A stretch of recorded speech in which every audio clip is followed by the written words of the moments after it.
ธุรธรรมนำพ้นล้นด้วยปัญญา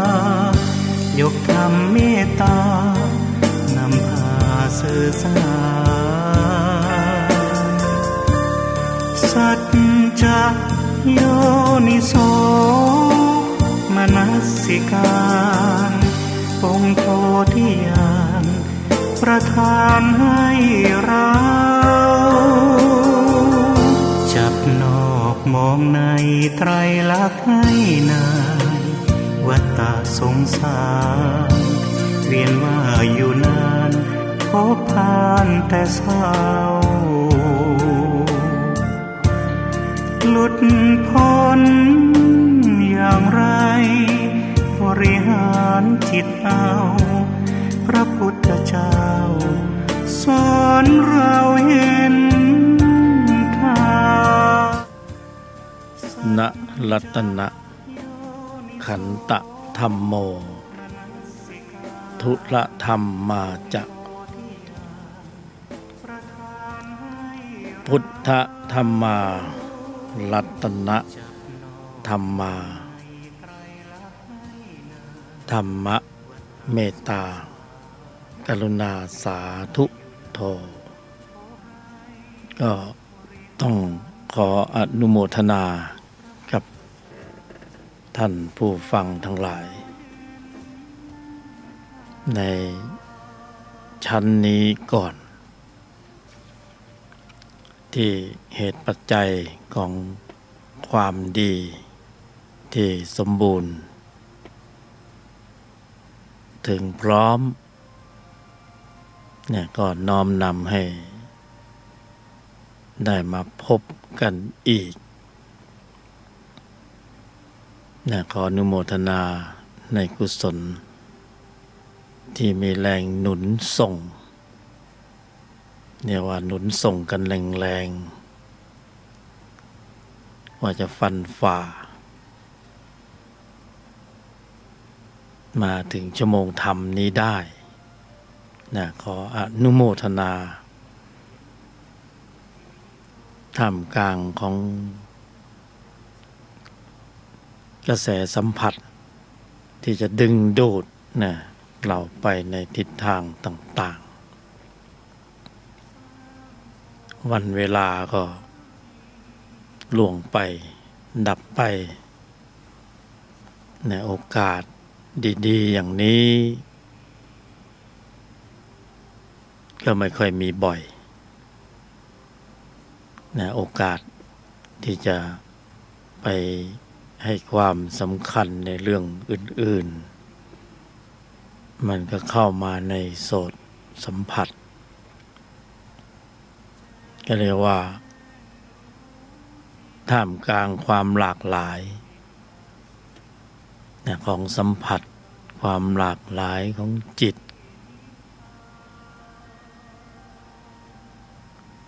ในชั้นที่จะมีแรงดึงดูดแต่ละชั้นก็มีกำลังของเขาในการที่จะดึงดูดความรู้สึกไปในทิศทางต่างๆจิตชั้นตัวก็ไม่เบาเหมือนกันมีแรงดึงดูดแรงผลักดันเยอะให้หมุนเวียนนะให้เราต้องไปบริหารจัดการไปดีลในเรื่องของรักโลภโกรธหลงกินกามเกลียดนะมีโกงบ้างมีเล่ห์เหลี่ยมบ้างผลประโยชน์เงินทองหน้าที่การงานเยอะแยะเต็มไปหมดเพราะฉะนั้นโอกาสที่จะมาดำเนินในธุรธรรมในเฉพาะในชั่วโมงนี้มันก็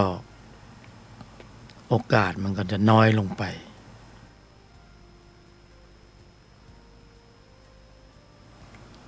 แต่พวกเราก็ยังสามารถที่จ จะใช้จังหวะดีๆอย่างนี้มาลำดับมาดำเนินมาเจริญอยู่ในแนวทางของธรรมะมาฟังรายการธรรมะตามสั่งธรรมะเล็กๆเนี่ยเป็นร้านเล็กๆไม่ใช่ภัตตาคารหรือในห้างหรูพวกเราก็ยังให้ความสำคัญเนี่ยเป็นร้านเล็กๆให้ความสำคัญก็ยังมาดำเนินอยู่ผู้บรรยายก็เลยต้องขออนุโมทนาในโอกาสนี้ต่อกำลังของจิตที่มีองค์ประกอบมีกำลังมากถ้าไม่แน่จริงไม่มีกำลังจริง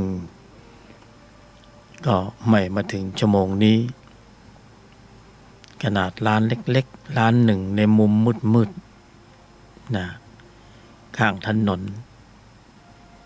ธรรมะตามสั่งก็ยังมีคนมาเหมือนอาหารตามสั่ง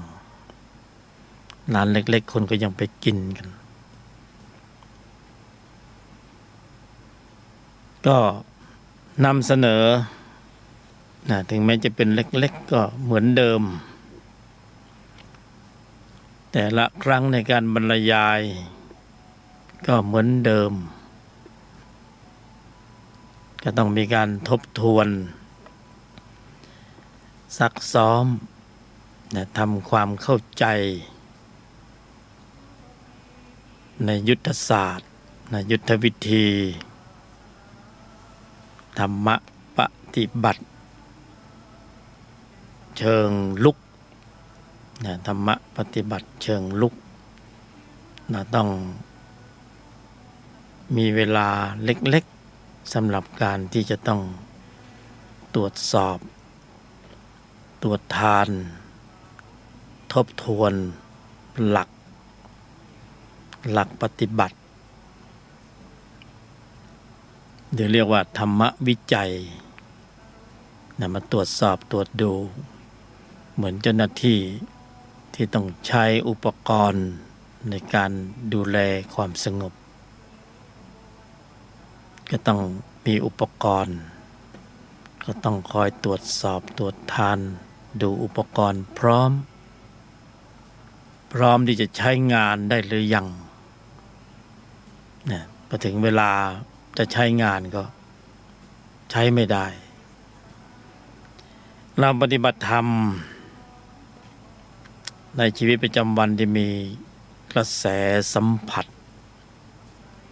รอบทิศทางอายตนะภายในอายตนะภายนอกหูตาจมูกรูปรสกลิ่นเสียงเราก็ต้องมีหลักมีหลักของธรรมไว้ในใจอยู่ตลอดเวลาต้องทบทวนต้องเตรียมพร้อมสำหรับเพราะเราอยู่ในโลกสัมผัสก็ต้องเตรียมพร้อมสำหรับการรับกระทบทางทวารต่างๆนี่ต้องเตรียมพร้อมแล้วก็ต้องเตรียมบรรทัดฐานของใจไว้ว่ามันควรจะเป็นแบบนี้ไม่ใช่แบบที่โลกเขาเป็นกัน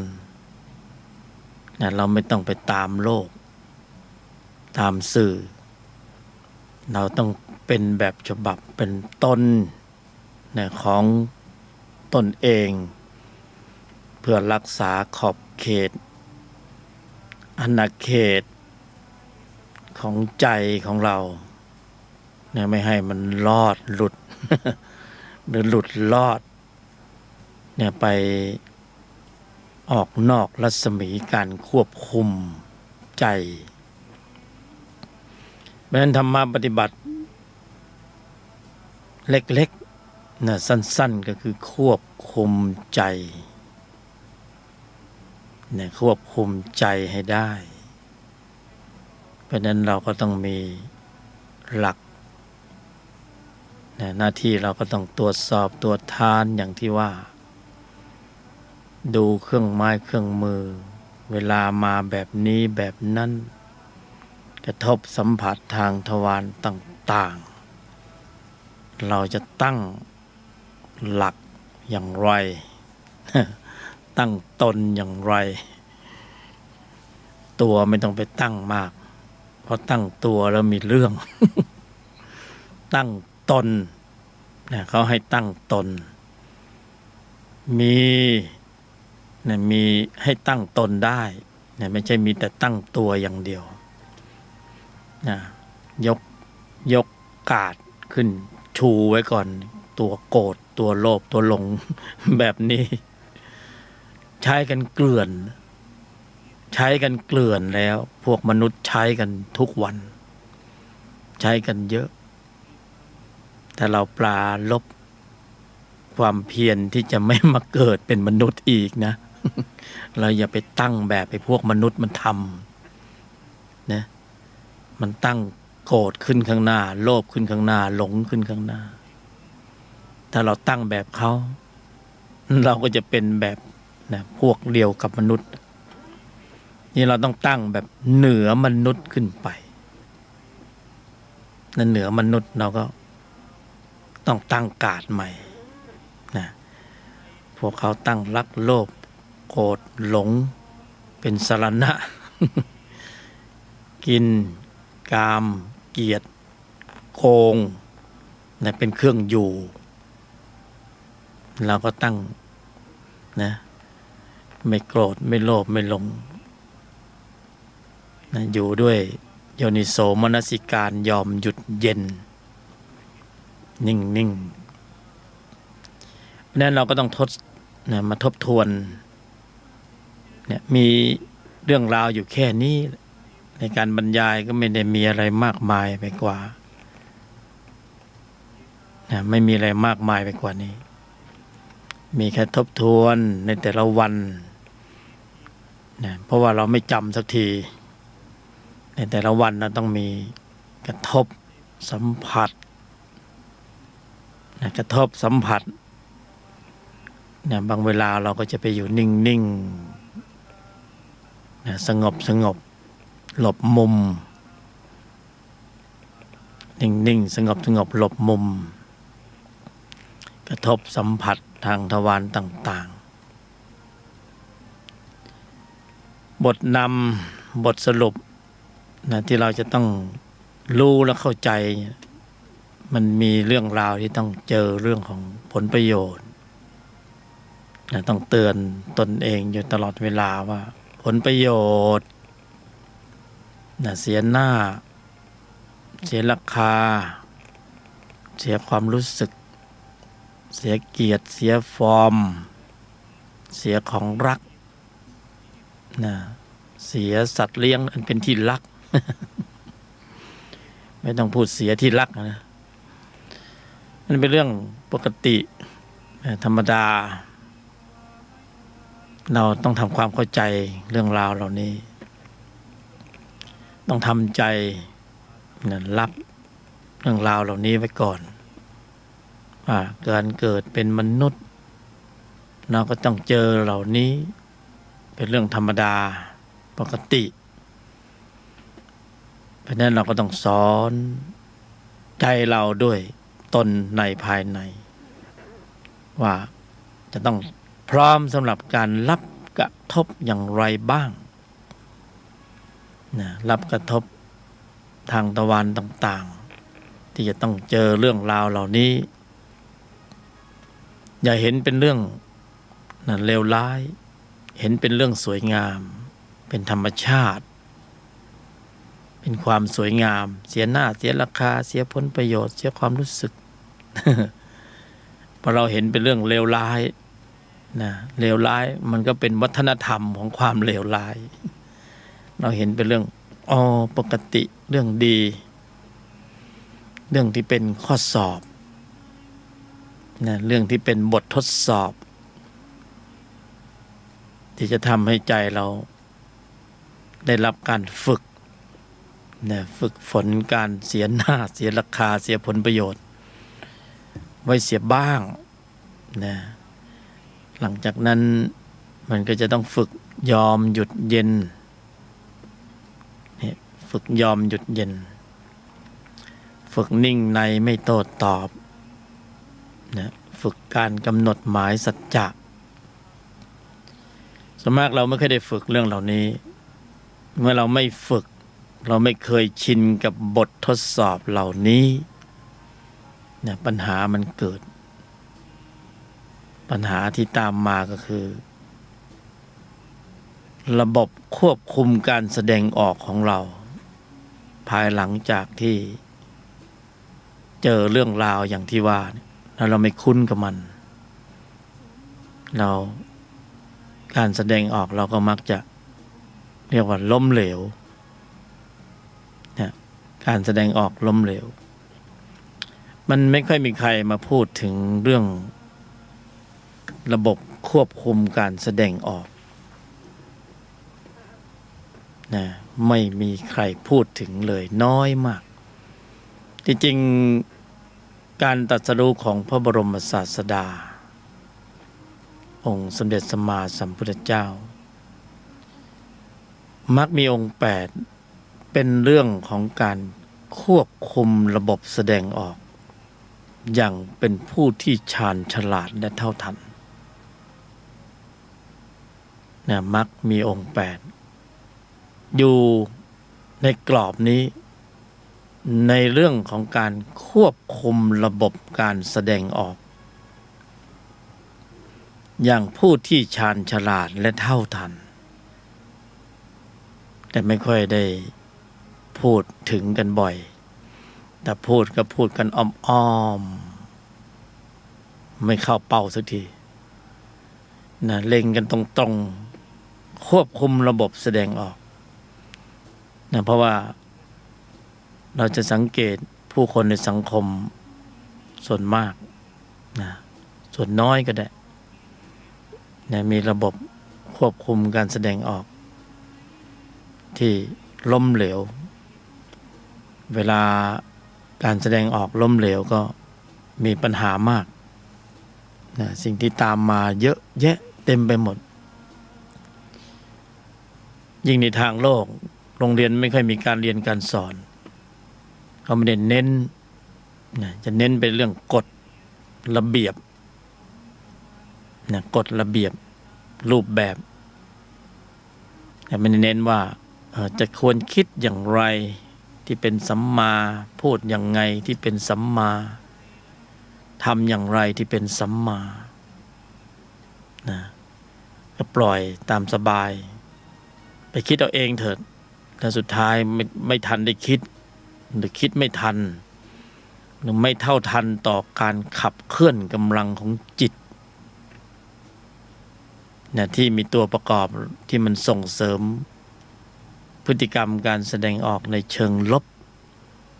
แล้วก็เกิดปัญหาขึ้นมานะที่เราเห็นในสื่อต่างๆในสังคมโดยคนที่เข้าไปอยู่ในสถานกรมราชทัณฑ์ส่วนมากก็ไปจากเหตุของการแสดงออกที่ล้มเหลวนะเป็นผลงานภายใต้แรงขับเคลื่อนผลักดันของจิตที่มีตัวประกอบในโลภะจิตโทสะจิตโมหะจิตนะเป็นต้นเหตุสำคัญในการผลักดันให้เกิดพฤติกรรมการแสดงออกที่ล้มเหลวหรือพฤติกรรมการแสดงออกที่เป็นลบแล้วก็แสดงออกแล้วมันก็ไปคาบเกี่ยวเนื่องเกี่ยวพันนะเกี่ยวก้อยก็ได้กับกฎบัตรกฎหมายจารีตประเพณีทีนี้ไม่อยากยุ่งกับใครก็จะมายุ่งด้วยไม่อยากยุ่งกับกฎหมายก็จะมายุ่งด้วยไม่อยากยุ่งกับนะตำรวจอัยการศาลกรมราชทัณฑ์ก็จะมายุ่งด้วยเพ ราะระบบควบคุมการแสดงออกมันพลั้งมันพลาดนะเผลอ อะไรก็แล้วแต่สาเหตุ ทีนี้มันแก้ไขได้แต่ไม่ทันได้แก้มันนึกขึ้นได้อีกทีหนึ่งอ้าวหลุดไปแล้วนะงานเข้าเต็มไปหมดเลย แต่ว่าเป็นงานที่เป็นงานยุ่ง เป็นงานทุกข์ไม่ใช่งานบุญ เพราะนั้นระบบควบคุมการแสดงออกมีคนพูดถึงน้อยสำคัญมากในสังคมเพราะฉะนั้นสังคมมันก็จะมีปัญหาเยอะแยะเต็มไปหมดรายการนี้ก็เลยถือโอกาสนะถึงแม้ว่าจะเป็นรายการเป็นร้านธรรมะร้านเล็กๆนะเหมือนอาหารตามสั่งอยู่ข้างถนนเป็นธรรมะตามสั่งก็เลยจะบอกว่านะระบบควบคุมการแสดงออกสำคัญมากนะจะทำอย่างไรที่จะให้มนุษย์แต่ละรูปแต่ละนามมีการควบคุมระบบแสดงออกภายหลังจากนะที่มีการกระทบสัมผัสทางทวารต่างๆแล้วหรือก่อนที่จะมีการกระทบทางทวารต่างๆให้เตรียมไว้ก่อนแล้วในเวลาที่จะต้องเจอข้อสอบเจอบททดสอบนะเจออุปกรณ์ในการฝึกเสียหน้านะเสียราคา แต่ละเรื่องที่พูดมาเนี่ยไม่มีใครอยากโดน เสียผลประโยชน์นะเสียหน้าเสียราคาเสียผลประโยชน์เสียความรู้สึกเสียเกียรติเสียฟอร์มเสียตำแหน่งนะอะไรหลายๆอย่างที่มันเรียกเอาความรู้สึกนะเรียกเอานิสัยเก่านะเอาจิตเดิมที่มันจะเรียกเอาสัญชาตญาณดิบนะขึ้นมาหรือเรียกเอานุสัยกิเลสหรืออาสวะ มันนอนหลับนอนเนื่องอยู่ในขันธสันดานแต่ว่ามันมีตัวสะสมเขาจิตเขาสะสมพฤติกรรมนะที่เป็นลบนะพฤติกรรมที่เป็นอกุศลพฤติกรรมที่ชั่วที่เลวเนี่ยจิตก็จะเก็บสะสมข้อมูลเหล่านี้ก็ไม่หายไปไหนจิตก็สะสมทุกวันเก็บอย่างเดียวพี่เราเก็บอย่างเดียวดีก็เก็บเสียก็เก็บบุญก็เก็บบาปก็เก็บสะสมส่วนมากมันมีแต่ข้อมูลจิตที่เป็นอกุศลจะเป็นส่วนมากนะบุญเนี่ยมีน้อยอย่างเราเก็บชั่วโมง2 ชั่วโมงนี้ก็เก็บ2 ชั่วโมงทำนะกุศลจิตเป็นอันมากเจริญเกิดขึ้นในใจของพวกเราในขณะเจริญปัญญาฟังธรรมอยู่ในขณะนี้มีจิตที่มีองค์ประกอบในกุศลเจริญเกิดร่วมด้วยพร้อมขณะฟังอันนี้ก็บุญบวกนะธรรมะบวกจิตก็เก็บสะสมทีนี้ไอ้ส่วนที่มันเก็บมาก่อนหน้าเนี่ยที่ทำให้เราต้องมาเวียนตายเวียนเกิดเพราะว่าเชื้อของการเกิดในสังสารวัฏนะเชื้อการเกิดก็มีนรกภูมิเปรตภูมิอสุรกายภูมิสัตว์ดิรัจฉานภูมิก็เป็นจิตชนิดหนึ่งอยู่ในใจของเราแต่ละชนิดก็มีอำนาจการนะมันก็จะไล่ชั้นไล่ลำดับหรือออกมาพร้อมกันทีละตัว2 ตัวหรือออกมาพร้อมกันทุกตัวโลภะตัวโทสะตัวโมหะตัวอวิชชาที่มันสะสมอยู่ในใจไอ้นรกเปรตอสุรกายสัตว์ดิรัจฉานนะ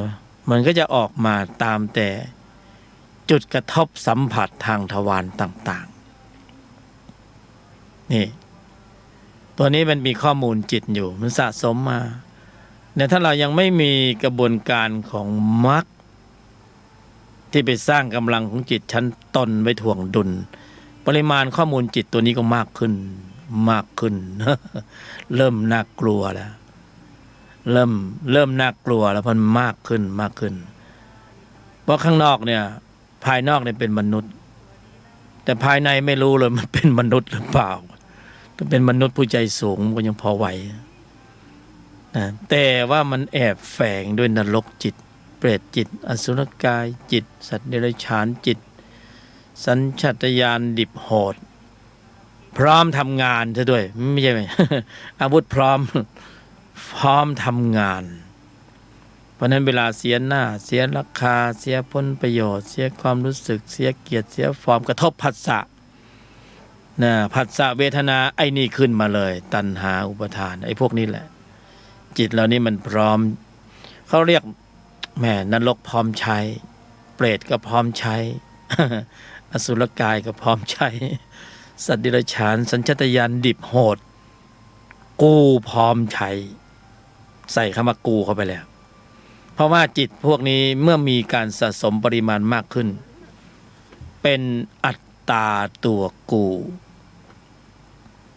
นะเป็นกูแหละเป็นกูก็เป็นอัตตาก็ปรุงแต่งว่ากู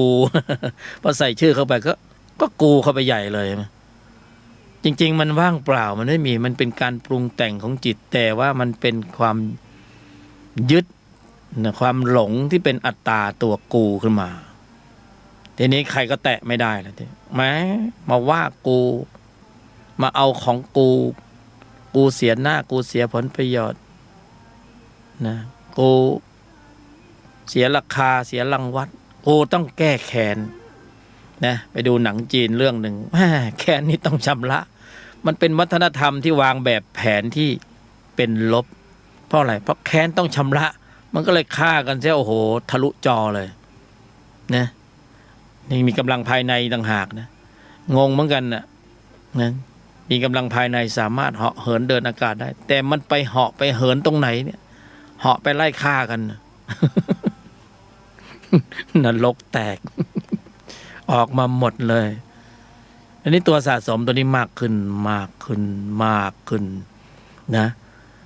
ชาตินี้ภพนี้เรามาเกิดเป็นมนุษย์ไม่รู้มันไปเพิ่มไอ้นรกไปอีกเท่าไหร่ เพิ่มเปรตไปอีกเท่าไหร่พวกที่คอร์รัปชันเนี่ยระวังวันนี้เพิ่มเปรตนะได้คิวนะได้คิวเพิ่มนรกเปรตอสุรกายสัตว์เดรัจฉานเข้าไปในปริมาณข้อมูลมวลรวมเขาเรียกว่าใจวันนั้นผู้บรรยายก็เลยบอกว่าก็เลยบรรยายว่าจิตทั้งหมดทั้งมวลเหล่านี้ในชั้นสายเกิดเนี่ยเรียกว่าจิตชั้นตัวต่อเต่าไม่ให้อากาศวอลแหวนตัวจิตชั้นตัวเนี่ยที่กำลังฝึกกำลังบรรยายกำลัง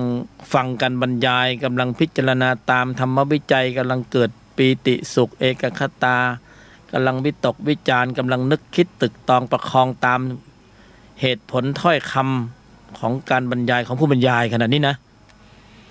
จิตที่มีองค์ประกอบปรากฏเกิดขึ้นในใจของพวกเราเรียกว่าจิตชั้นตนต่อเต่านอนหนูตนนะจิตชั้นตนคือความดีที่กำลังพัฒนาไปสู่ความสมบูรณ์ถึงพร้อมของพระยังกุศลจิตให้ปรากฏเกิดขึ้นในปัจจุบันขณะนี้ปัจจุบันขณะนี้เนี่ยใจของท่านเป็นกุศลอนุโมทนานะเป็นอกุศลก็อยู่ที่ใจท่านแต่ถ้าเป็นกุศลก็อนุโมทนาสาธุก็สะสมกำลังของกุศลก็มากขึ้นตามลำดับเป็นจิตชั้นตนก็ส่งผลการสะสมทำให้พระมีกำลังมากขึ้นศรัทธาความเพียรสติสมาธิและปัญญาเห็นไหมมีกำลังมากขึ้นเมื่อกี้เราพูดถึงไอ้ฝ่ายตรงข้ามโลภะโทสะโมหะอวิชชานรกเปรตอสุรกายชั้นตัวเป็นไงมันก็สะสมของมันอยู่นะตนก็สะสมชั้นตนอยู่ทีนี้อยู่ในใจเดียวกันเนี่ย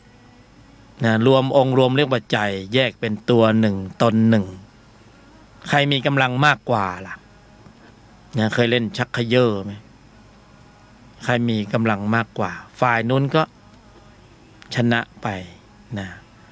ถ้ามีกำลังมากมันเข้มข้นมากมันก็สามารถผลักดันระบบพฤติกรรมการแสดงออก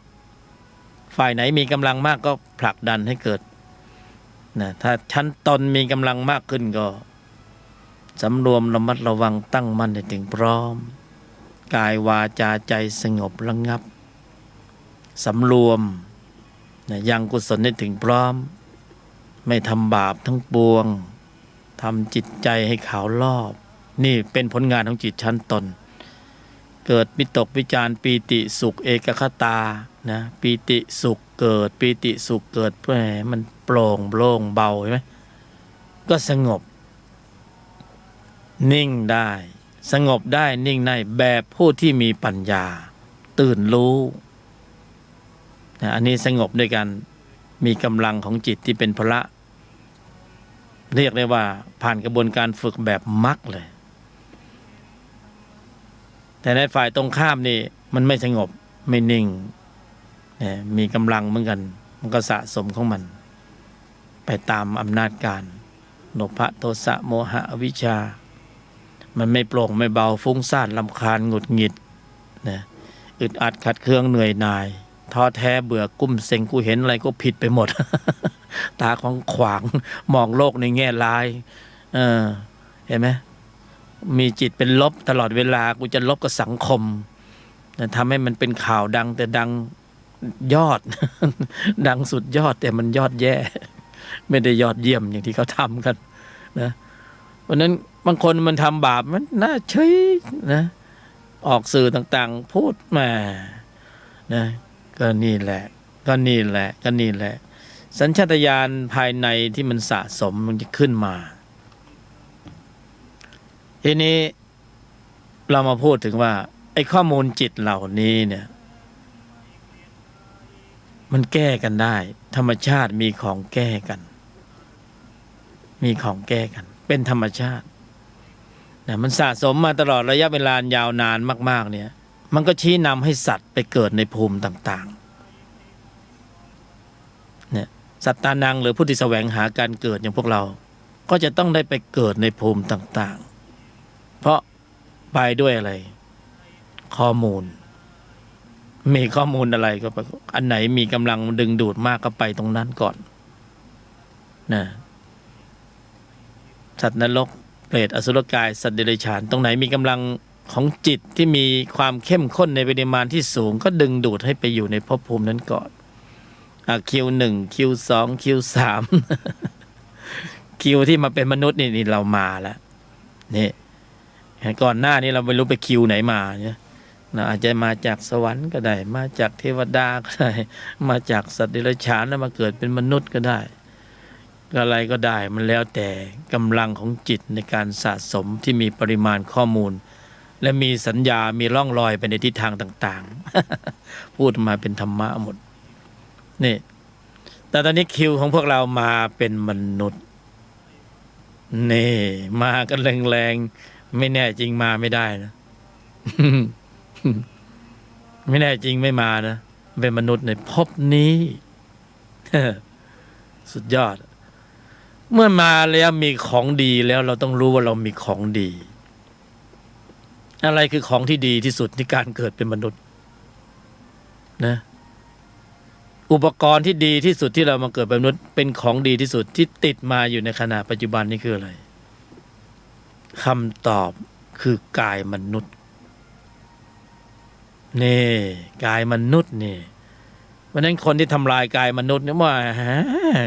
คนเขาอิจฉากันสรรพสัตว์ทั้งหลายอิจฉากันอยากจะได้กายมนุษย์ไอ้นี่มีแล้วจะดันไปทำลายทิ้งซะอีกอย่างนี้พระเจ้าไม่อวยพรแล้ว ที่สุดยอดของการเกิดเป็นมนุษย์นั้นได้ยากแล้วมีแล้วสุดยอดเป็นแก้วสารพัดนึกกายมนุษย์นี่นะ ถึงแม้จะมีระยะเวลาที่สั้น แต่ก็ยังโอเคใช่ไหม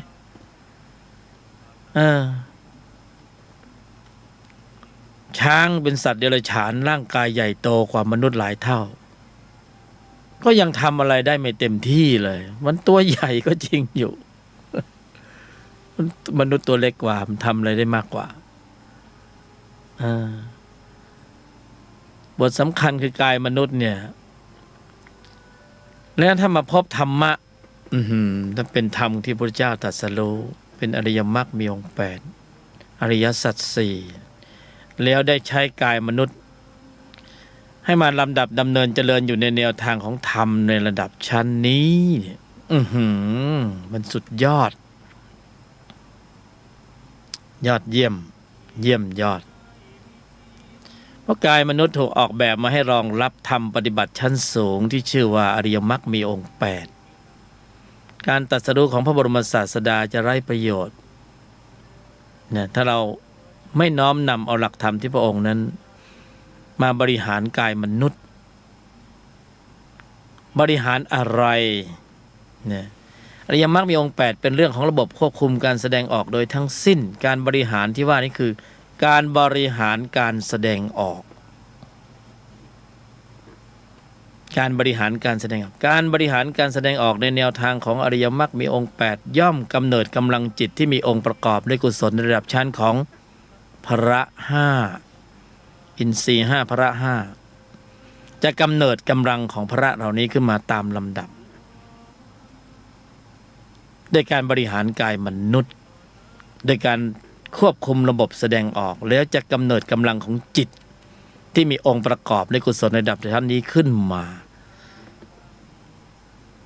นี่คือความสุดยอดของกายมนุษย์ตรงกันข้ามแหมก็ไม่ปล่อยอากาศให้สิ่งที่เป็นธรรมสายลบหรือธรรมชั้นตัวเขามีโอกาสบ้างหรือมี กายมนุษย์ก็ไม่ต้องบริหารไม่ต้องจัดการอะไรไปตามกระแสสัมผัสก็สามารถปรุงแล้วแต่งแล้วได้กำลังจิตที่มีตัวประกอบนะตัวประกอบนะไม่ใช่ตนประกอบบริหารแล้วไม่ต้องบริหารหรอกไปตามกระแสสัมผัสปรุงแล้วแต่งแล้วได้จิตที่มีตัวประกอบด้วยอกุศลจิตโลภะโทสะโมหะอวิชชานรกเปรตอสุรกายสัตว์เดรัจฉานเพิ่มเติมปริมาณข้อมูลเหล่านี้ได้เหมือนกันแล้วเราจะไปทำแบบนั้นทำไมอีกแล้วเราจะไปทำทำไมแบบนั้นอีกเพราะว่ามันมีของแถมคือสภาวะทุกข์นี่เองทุกข์กายทุกข์ใจเพราะระบบควบคุมการแสดงออกที่ล้มเหลวความคิดการกระทำคำพูดที่เป็นอกุศลจิตอกุศลกรรมมีผลเป็นอกุศลวิบากสภาวะทุกข์อยัมมะทันตาการกระทำมีผลตอบแทนของฟรีไม่มีในโลกได้โลกแต่ว่าสูญเสียดุลยภาพของธรรมในภายในคุ้มไหมนะอันนี้ขอเตือนผู้ที่กำลังคิดพูดทำคิดจะทำหรือทำแล้วให้คืนกลับในเรื่องของ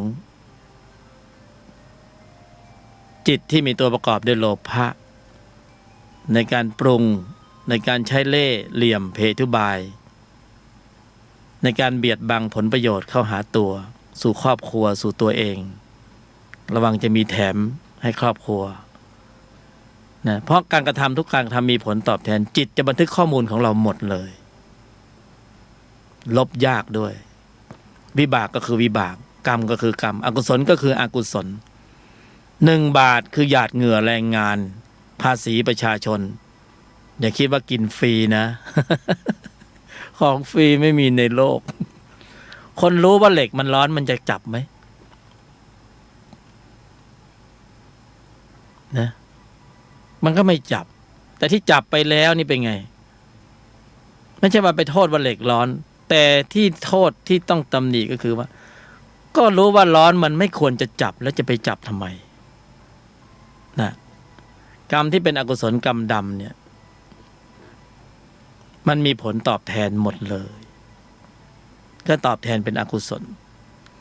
มันไม่หนีหรือรอดพ้นจากการบันทึกข้อมูลของจิตไปได้ไม่รู้จะหนีไปตรงไหนนะได้โลกแต่เสียธรรมนะเพราะช่วงนี้ข่าวการนะข่าวการคอร์รัปชันติดอันดับทุกวงการเลย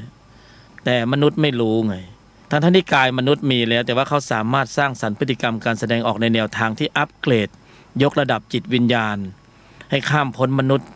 นะจนถึงสู่ความเป็นพระอริยบุคคลได้แต่ว่าไอ้ตัวนี้คือตัวถ่วงดุลนะวันเวลาในการเวียนตายเวียนเกิดมันจะยาวนานมากขึ้นและข้อมูลทุกข์จะมากขึ้นอันเนื่องจากพฤติกรรมการแสดงออกที่เป็นอกุศลได้ปรุงเหตุแล้วใครช่วยใครได้ไม่มีใครช่วยได้ นะผู้ที่ฉลาดดังนั้นจะต้องเตรียมตัวเตรียมตนให้รู้ว่าอะไรควรอะไรไม่ควร เพราะการกระทำมีผลตอบแทนหมดเลยของฟรีไม่มีในโลกมันเป็นอย่างนั้นจริงๆจิตเขาจะบันทึกข้อมูลหมดเรามีกายมนุษย์ที่สุดยอดแล้วเราใช้อุบายวิธีที่แยบคายกันดีกว่าไหมเรามันน่าจะเบื่อหน่ายบ้างนะสำหรับเล่ห์เหลี่ยมเพทุบายเป็นสุขหรือต้องหลบซ่อนต้องมีเล่ห์มีเหลี่ยมต้อง ต้องยังไงต้องทำหน้าทำตานะนี่เพราะนั้นใช้การแสดงออกที่เป็นกุศลผ่านกายมนุษย์และปรุงกำลังจิตที่มีองค์ประกอบด้วยส่วนในระดับชั้นของมรรคขึ้นมาให้กำเนิดกำลังของอริยจิตดีกว่ามันจะปลอดภัยกว่าเยอะและโอกาสดีมากที่สุดเกิดขึ้นได้ในยุคสมัยที่มีกายมนุษย์กายอื่นปรุงไม่ได้อริยมรรคมีองค์8รองรับได้ที่กายมนุษย์เท่านั้นเพราะนั้นธรรมที่ดำเนินอยู่ในโลกนะมันมีสองส่วนคือธรรมสายเกิดและธรรมสายดับธรรมชั้นตัวและธรรมชั้นตนจะเอาชั้นไหนก็เลือกเอานะเราเป็นผู้ที่มีความฉลาดในจิตวิญญาณนะต้องชี้นำเมื่อมีโอกาสดีมากที่สุดเมื่อมีกายมนุษย์มาปรากฏเกิดขึ้นเป็นเจ้าเข้าเจ้าของนะและสามารถปรุงกำลังจิตที่มีองค์ประกอบในกุศลในระดับชั้นของมรรคได้ทำไมปล่อยโอกาสนี้ผ่านไปเสียล่ะพอนึกขึ้นได้เอากายจะหมดวาระแล้วไม่มีอุปกรณ์เนี่ยไม่มีอุปกรณ์ก็หมดไม่รู้จะปรุงยังไงไม่มีอุปกรณ์เหมือนมีโทรศัพท์มือถือชั้นดีเครื่องมันออปชันเยอะแยะเต็มไปหมดเลยเครื่องมันดีมากมันเล่นได้ทุกอย่างกายมนุษย์นี่เราปรุงให้ดีๆนี่นะฌานปัญญาญาณนี่ไม่ใช่เรื่องยาก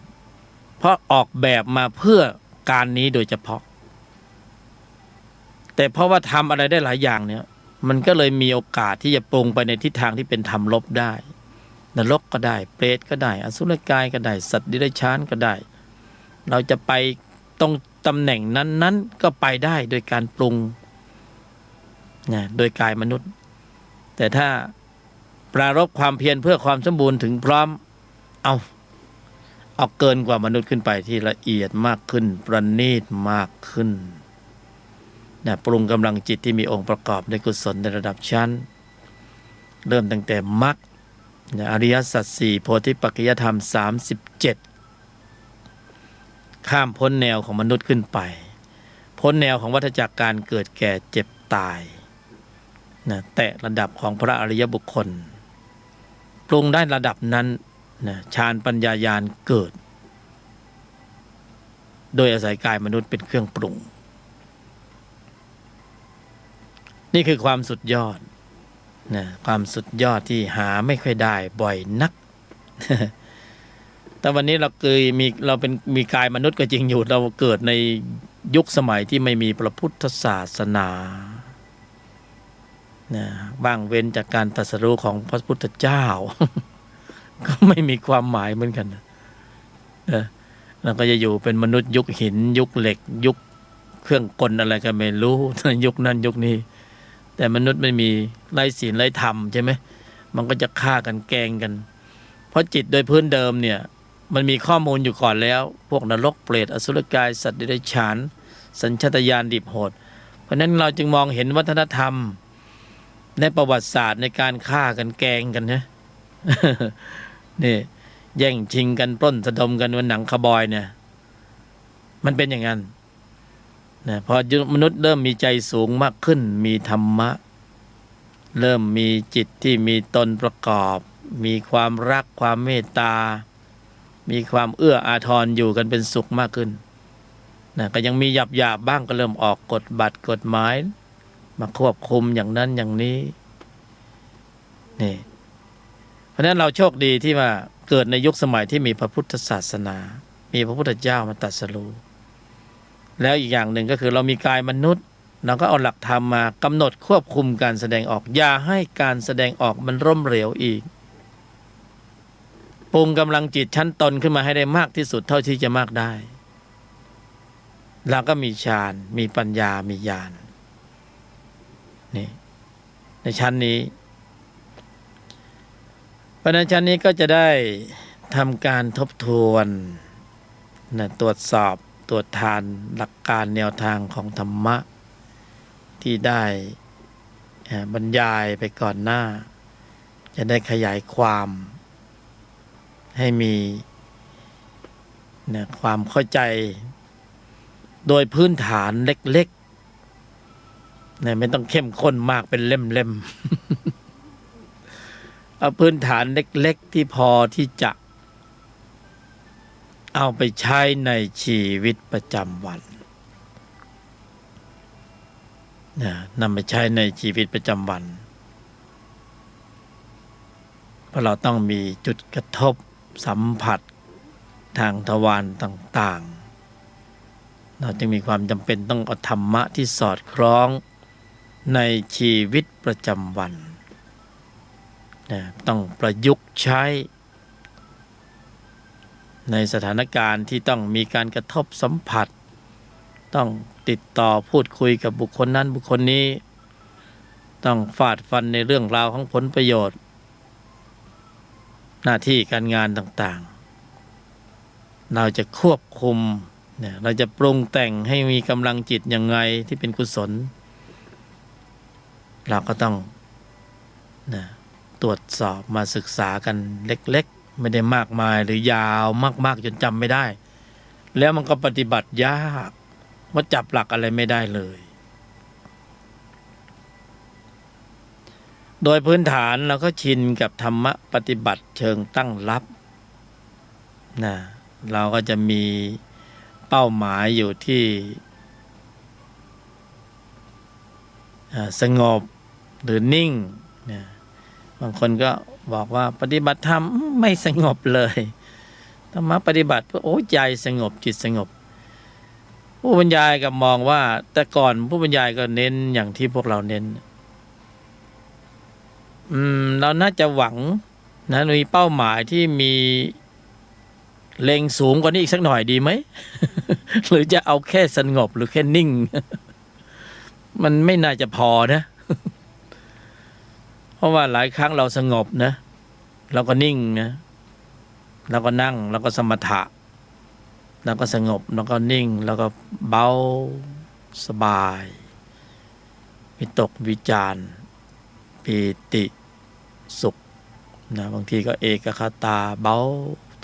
ตัวหายขนลุกขนพองตัวเบาตัวหายเพลินดีเพลิน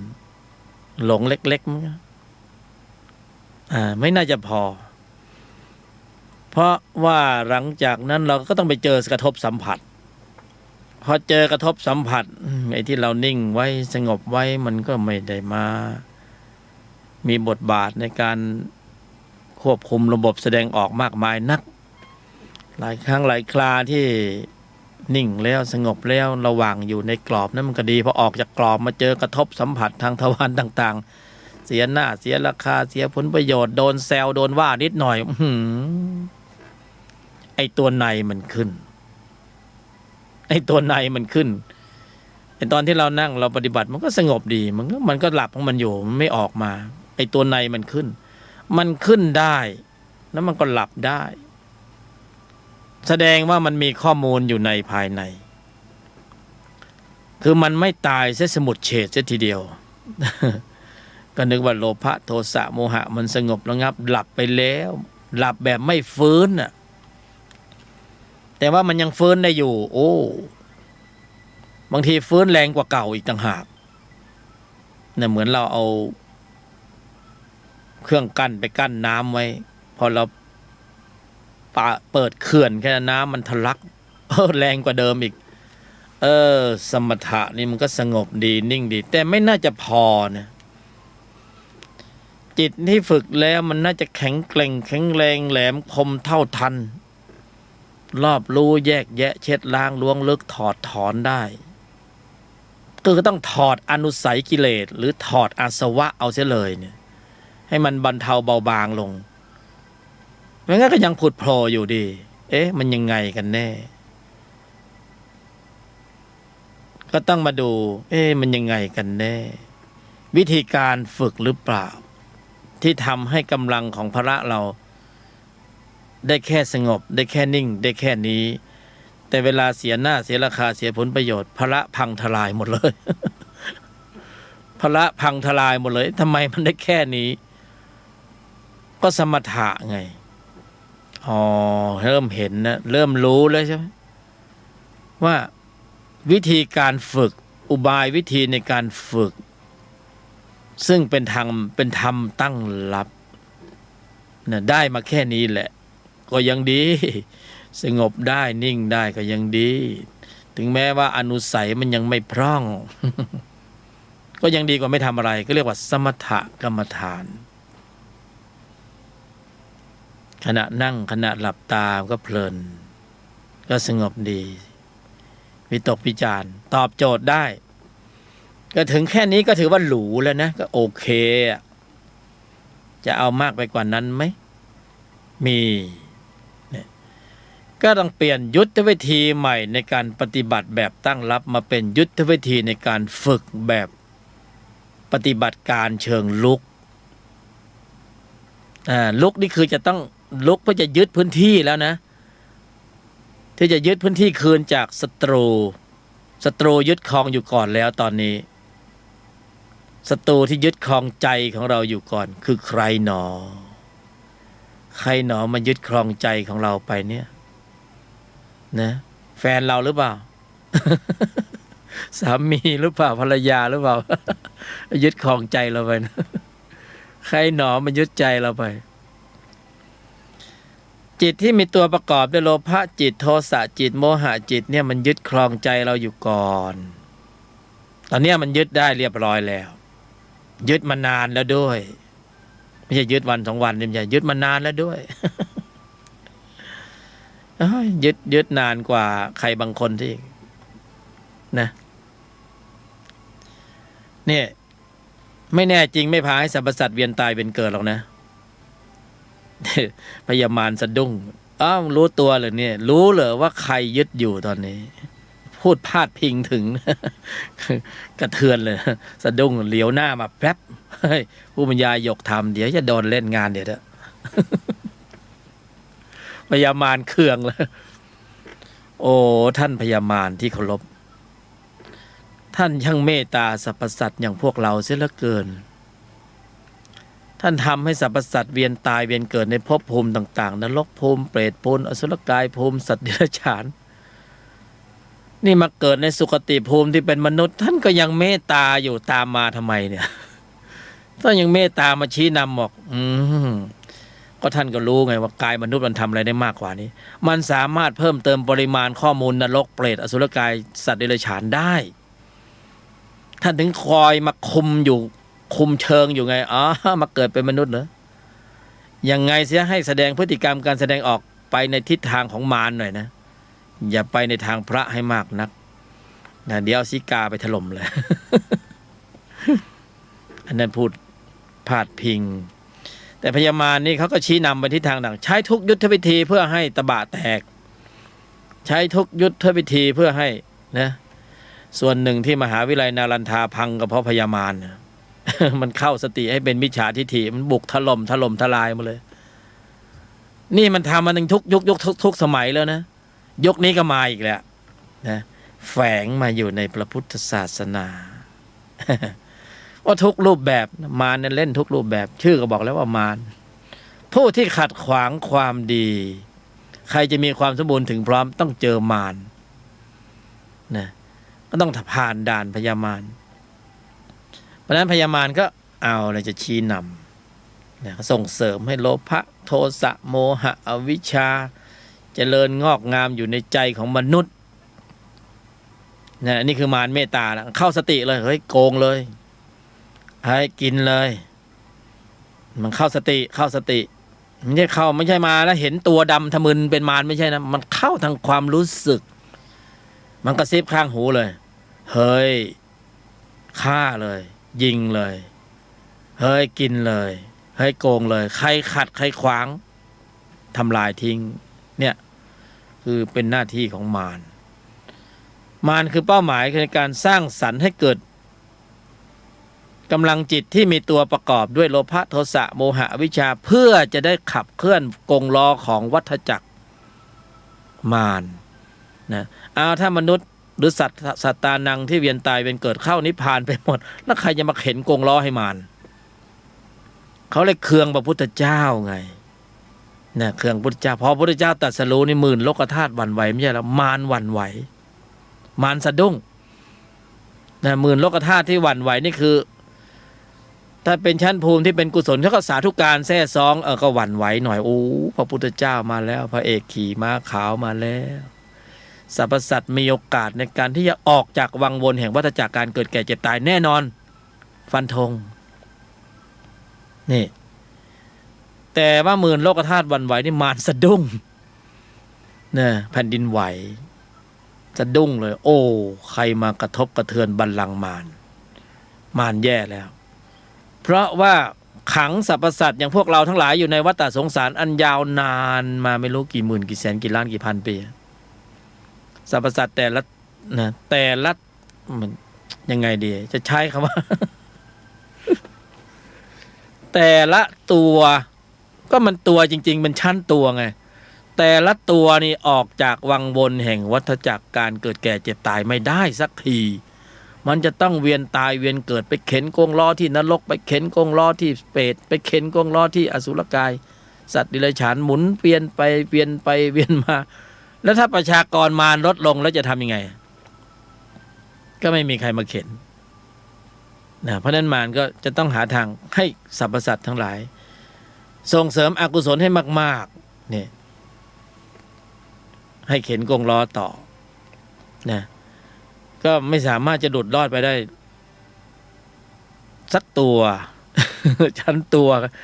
ก็ต้องบอกชักสักตัว แต่พอพระบรมศาสดาตรัสรู้ชั้นตนไงชั้นตนมาแล้วชั้นตนนะก็จะขนสรรพสัตว์เข้าไปสู่ชั้นของนิพพานไม่ต้องตกอยู่ใต้ธาตุหรืออำนาจของมารอีกต่อไปพ้นรัศมีมารนะข้ามแนวของการเกิดแก่เจ็บตายพ้นรัศมีของการเกิดเป็นมนุษย์สวรรค์พรหมนะเป็นพระอริยบุคคลอันนี้มารไม่อยู่ในรัศมีมารพ้นอำนาจ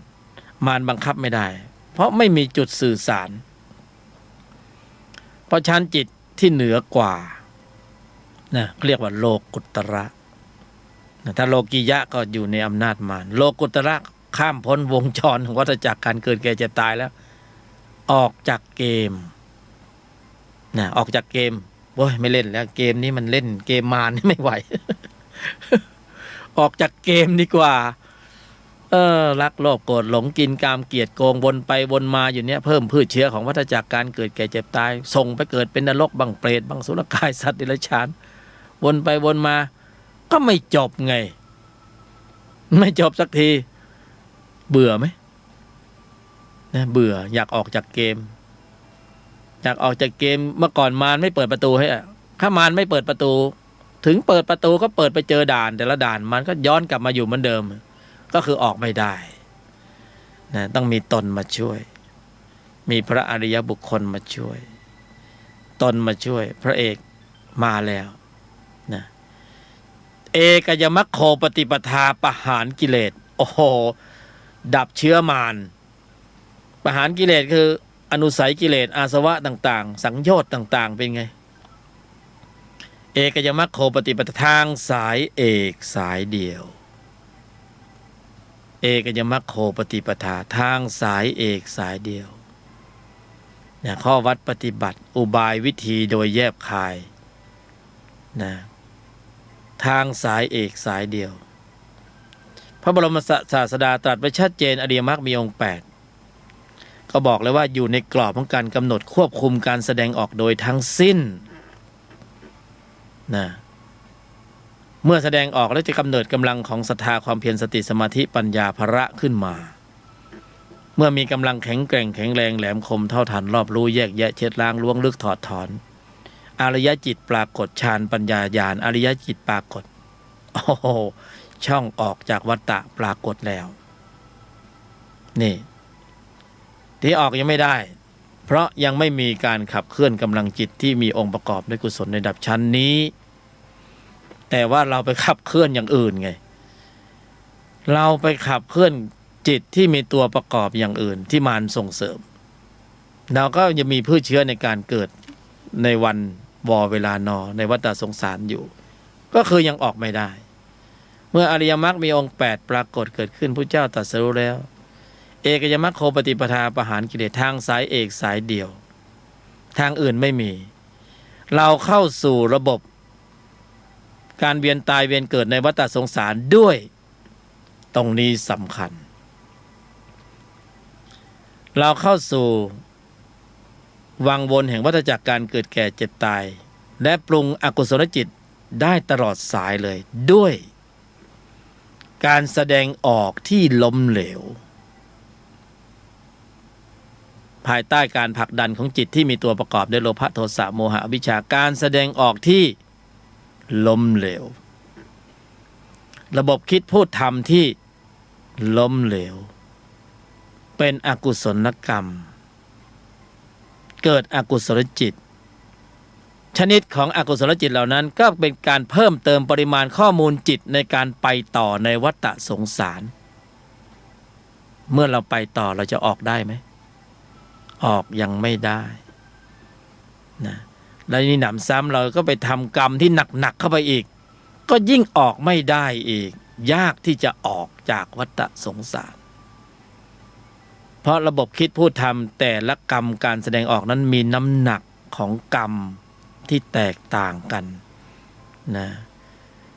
ก็ยังให้เกิดอกุศลจิตเมื่ออกุศลจิตปรากฏเกิดขึ้นมากขึ้นจิตเหล่านี้มันก็ยังคงอยู่ในใจของเรา มันไม่ไปไหนนะเพราะนั้นเราอยู่ตรงไหนมารก็มองเห็นได้เพราะอะไรมารใช้ระบบเลเซอร์ ใช้ระบบคอมพิวเตอร์ที่มีมาตรฐานสูงจิตไง นะส่องรู้ดูเห็นเราหมดเลยมันอยู่ตรงไหนมารก็แน่เหมือนกันไม่ธรรมดา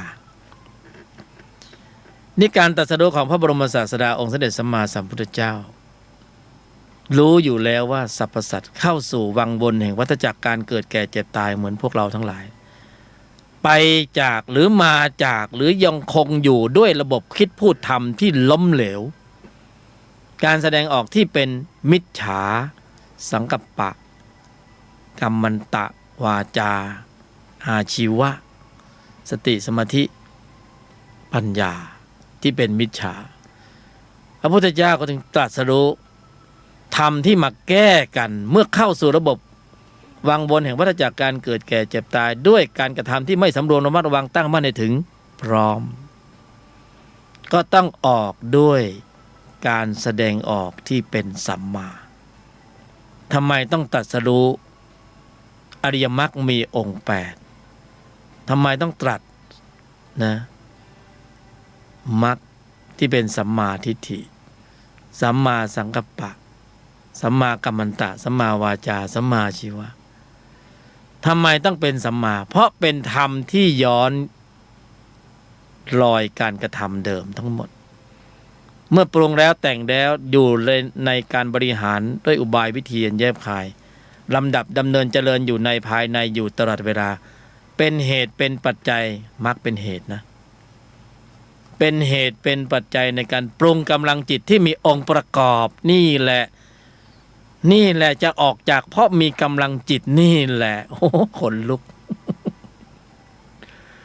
เป็นเหตุเป็นปัจจัยในการปรุงกำลังจิตที่มีองค์ประกอบด้วยกุศลในระดับชั้นของมรรคชั้นของอริยสัจชั้นของโพธิปัจจยธรรม37ยังกุศลให้ถึงพร้อมไม่ทำบาปทั้งปวงทำจิตใจให้ขาวล่อจิตที่ปรากฏเกิดขึ้นคือกุศลจิตเป็นเหตุเป็นปัจจัยให้พระมีกำลังแข็งแกร่งแข็งแรงมากขึ้นแข็งแกร่งแข็งแรงแหลมคมเท่าทัน รอบรู้แยกแยะเช็ดล้างล้วงลึกถอดถอนอนุสัยกิเลสถอดถอนอาสวะเกิดสภาวะฌานปัญญาญาณด้วยการปรุงกำลังจิตด้วยอุบายเพียงแค่กำหนดหมายควบคุมการแสดงออกนี่แค่นี้เองอันนี้คือย้อนรอยการกระทำเดิมทั้งหมดเลยเราเข้าสู่วังวนแห่งวัฏจักรการเกิดแก่เจ็บตายด้วยการแสดงออกที่ไม่สำรวมระมัดระวังภายใต้การผลักดันของจิตที่มีตัวประกอบด้วยโลภะโทสะโมหะอวิชชาอนุสัยกิเลสอาสวะต่างๆเป็นแรงผลักดันให้เกิดชั่วโมงของกรรมที่เป็นกรรมลบกรรมดำกรรมชั้นตัวเราจะออกเนี่ยมันก็ต้องออกด้วยระบบคิดพูดทำที่ย้อนรอยการกระทำเดิมพอมีเหตุผลกันบ้างไหมเนี่ยฟังแล้วพอมีเหตุผลไหมนะแล้วเราปฏิบัติอะไรกันอยู่ธรรมะปฏิบัติอริยมรรคมีองค์8เป็นธรรมปฏิบัติการเชิงลุกแล้วเราปฏิบัติอะไรอยู่นะสมถะก็คือตั้งรับนะไม่ได้ลุกนะนิ่งไม่พอสงบไม่พอนะกายมนุษย์ทำได้มากกว่านั้นอีกจะเอาแค่สงบหรือเวลามันเหลือน้อยแล้วนะจะเอาแค่นิ่งหรือนะหรือจะเอาพร้อมด้วยองค์ภูมิความรู้คือฌานปัญญาญาณที่สมบูรณ์แต่จะต้องเกิดจากเหตุในการปรุงที่แตกต่างจากการนั่งหลับตานะต้องกำหนดควบคุมการแสดงออกในชีวิตประจำวันเท่านั้นถึงจะเข้าสู่ในกรอบและคันลองของอริยมรรคมีองค์8เราหลงทางหรือเปล่าเราหลงทางแล้วหรือไม่เมื่อมีผู้รู้มาชี้นำแนวทางเราพร้อมที่จะรับเหตุผลเหตุปัจจัยที่เขานำเสนอหรือไม่เขาเป็นเพียงร้านทำตามสั่งอาหารตามสั่งร้านเล็กๆอยู่ริมถนนไม่ใช่ธรรมะปฏิบัติที่เป็นภัตตาคารเราพร้อมจะรับเหตุผลนี้ไปเจริญอบรมศึกษาปฏิบัติแล้วทำให้ปรากฏบังเกิดขึ้นในใจของเราพร้อมหรือไม่ ไม่พร้อมก็ตั้งรับไปเถิด เดี๋ยวพญามารก็มาตีแตกเองอะ เพราะทัพมารนี่เขาไม่ธรรมดานะแต่ถ้าเป็นอริยมรรคมีองค์8ทัพมารก็ต้องก็เรียกว่าสมกันนะอริยมรรคมีองค์8ก็โพธิปัจจยธรรม31นะกองทัพธรรมก็ไม่ธรรมดาเหมือนกันนะเพราะจะต้องนำพาสรรพสัตว์ออกจากวังวนแห่งวัฏจักรน่าจะเอาทำผิวเอาสมถะเนี่ยไม่ได้ไม่พอไม่มีกำลังของพละที่มากเพียงพอที่จะเอาชนะเหนืออำนาจมารได้เพราะนั้นต้องมากกว่าการปฏิบัติในเชิงตั้งรับต้องธรรมะปฏิบัติเชิงลุกด้วยการควบคุมระบบแสดงออกเพียงอย่างเดียวในชีวิตประจำวันเป็นเหตุแล้วจะกำเนิดกำลังของศรัทธาความเพียรสติสมาธิปัญญาขึ้นมาเองโดยอัตโนมัติธรรมโพธิปัจจยธรรม37อริยสัจ4มรรคมีองค์8เป็นธรรมะปฏิบัติเชิงลุกเป็นออโต้นะเขาใช้เกียร์ออโต้นะไม่ต้องไปเหยียบคลัตช์เป็นระบบอัตโนมัติธรรมจุดประกายเพียงครั้งเดียวเครื่องยนต์กลไกเขาทำงานทำแล้วทำเลยไม่มีตกนะฝังอยู่ในใจตลอดกาลนานเกิดพบไหนก็ติดตามไปด้วยเพราะอยู่ในจิตนะก็เหมือนกันนะอกุศลวิบากบางตัวใช่ไหมที่ไปทำมาแล้วมันก็อยู่ในจิตนะถึงเวลาก็ส่งผลนะเหตุปัจจัยถึงพร้อมก็ส่งผลเหมือนกันแต่อริยมรรคมีองค์8เนี่ยจิตในภายในกำเนิดกำลังแล้วเนี่ยสามารถถอดถอนอาสวะกิเลสนะอนุสัยกิเลสอาสวะกิเลสเหตุผลก็คือทำให้ปัญญาที่มีแสงสว่างมีพลังงานมากอนุสัยหรืออาสวะก็เปรียบเสมือนความมืดมันก็อยู่ไม่ได้เมื่ออยู่ไม่ได้ก็ไม่มีกำลังในการชี้นำทุกวันนี้เรากระทำกรรมได้เพราะเหตุว่ามันมีกำลัง ขุมพลังอยู่ในภายในที่ผลักดันให้เกิดพฤติกรรมการแสดงออกมันสั่งออกมาจากข้างในใจนะมันเป็นธรรมสายเกิดในภายในสั่งออกมาจากข้างในนรกเปรตอสุรกายสั่งออกมาสัญชาตญาณดิบโหดสั่งออกมาให้แสดงออกให้มือไปทางซ้ายเท้าไปทางขวาวาจาล่วงหล่นเนี่ยผลักดันให้เกิดพฤติกรรมการแสดงออกกายก็เหมือนท่อนไม้นะถ้าปราศจากจิตสั่งมันก็ทำอะไรไม่ได้แต่ถ้าจิตมันมีข้อมูลของจิตที่เป็นพืชเชื้อ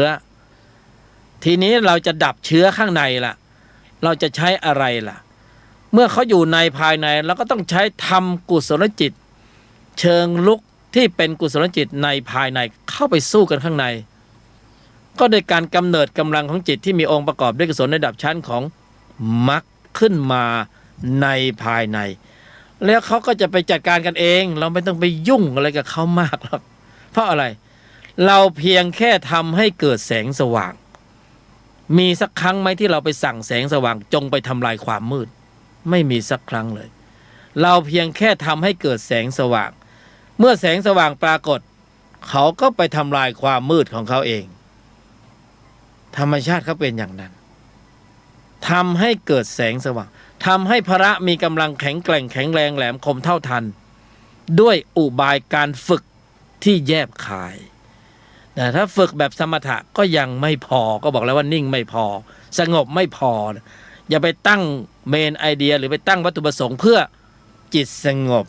เพื่อจิตนิ่งอย่าไปตั้งตรงนั้นเพราะมันทำได้มากกว่านั้น ไม่ใช่ว่าไม่ให้ทำนะคือมีมากกว่านั้นอีกทำได้มากกว่านั้นอีกทำไมไม่ทำนะกายมนุษย์เนี่ยเขาทำได้หลายอย่างไงทำได้มากกว่านั้นแต่เราไม่เอาไม่พอเราไปกำหนดนะแค่นั้นมันไม่พอนี่ต้องทำให้ได้มากกว่านั้นแล้วใครจะเป็นคนทำตัวท่านที่มีกายมนุษย์น่ะต้องเป็นผู้ทำเอง ไม่มีใครไปเป่าเสกไม่มีใครไปปลุกให้เป็นอริยะได้เลยต้องทำเองด้วยอุบายวิธีโดยแยบคายเราเข้าสู่วังวนของวัฏจักรการเกิดแก่เจ็บตายด้วยเล่ห์เหลี่ยมอย่าไปเหลี่ยมเยอะอย่าไปเล่ห์เยอะมากเพราะนั่นคือตัวสะสมอนุสัยนะปล่อยไปบ้างวางไปบ้างหยวนไปบ้างนะ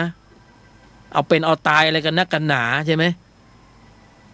ยอมหยุดเย็นฝึกเสียหน้าฝึกเสียราคาฝึกเสียผลประโยชน์ฝึกเสียความรู้สึกเสียบ้างฝึกอย่างเนี้ยน่าฝึกเพราะข้างในมันจะได้ไม่ระเบิดพลังออกมาใช่ไหมเนี่ยบางคนมันหัวร้อนระเบิดพลังออกมาเดี๋ยวก็ต้องไปโน่นอีกเรื่องราวต่างๆของชีวิตพวกเราเพื่อนเราหลายคนดีๆแท้ๆมันพลาดนิดเดียวมันล่วงเลยนะลงไปเลยไปเจอเรื่องราวต่างๆนะดูในสื่อแล้วก็สลดใจโอ้ไอ้นี่ก็เป็นผลงานของจิตที่มีตัวประกอบด้วยโทสะไอ้นี่ก็เป็นผลงานของจิตที่มีตัวประกอบด้วยโลภะไอ้นี่ก็เป็นผลงานของจิตที่ประกอบด้วยโมหะพยามารนี่เขาดีใจเขายิ้มไงเพราะว่าเราเป็นอนุรักษ์นิยมนะอนุรักษ์กรรมดีเด่นแล้วก็ทำกรรมตามสนองนโยบายของมารเพื่อต้องการให้เราอยู่ในวัฏฏะเราอยู่ตรงไหนก็ได้เราก็ถือว่าช่วยมีแรงช่วยเข็นวัฏฏะสงสารนะพยามารชอบที่เรามาอยู่ฝ่ายพระอยู่ฝ่ายพระบรมศาสดาเราช่วยกันสร้างกำลังจิตที่มีองค์ประกอบด้วยกุศลในระดับชั้นของมรรคเพื่อหมุนกงล้อธรรมจักร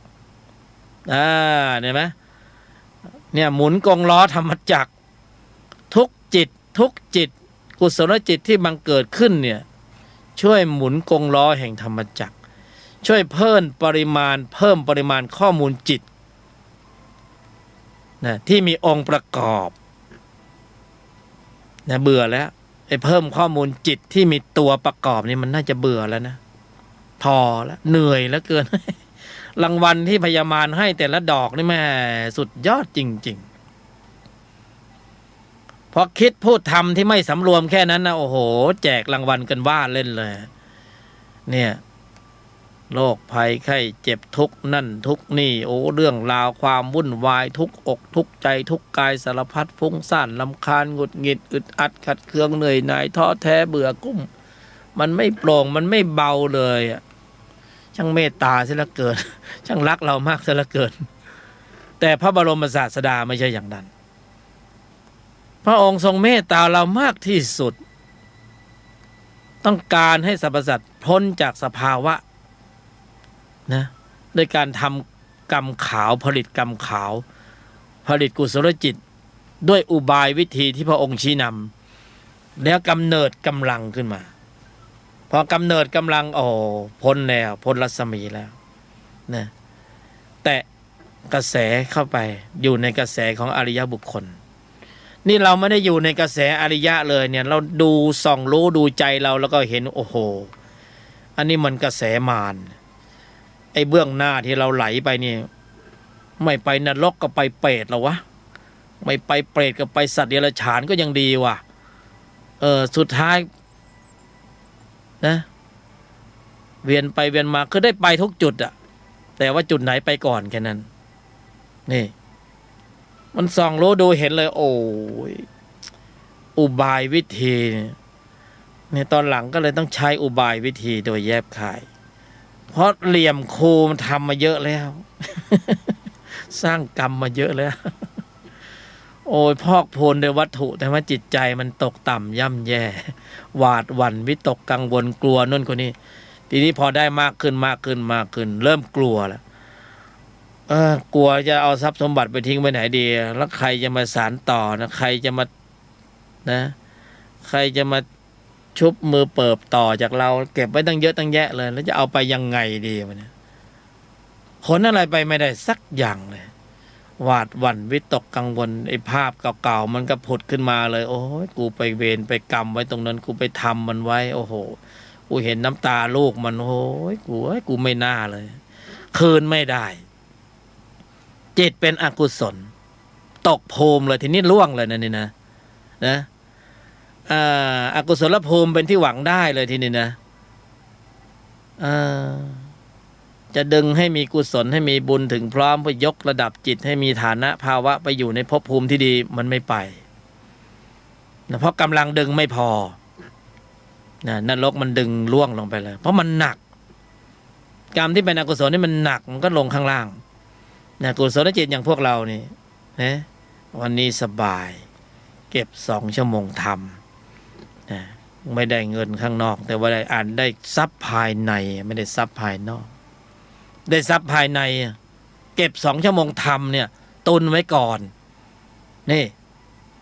โทษไม่ธรรมดานะจิตที่มีองค์ประกอบด้วยกุศลเป็นอันมากได้เจริญเกิดขึ้นในใจของเราเนาะจะไปหาที่ไหนกำลังแรงดึงไปไงสูงจิตที่มีองค์ประกอบด้วยกุศลระดับชั้นของมรรคเมื่อถึงผลแล้วมีกำลังสูงมากมีกำลังสูงมาก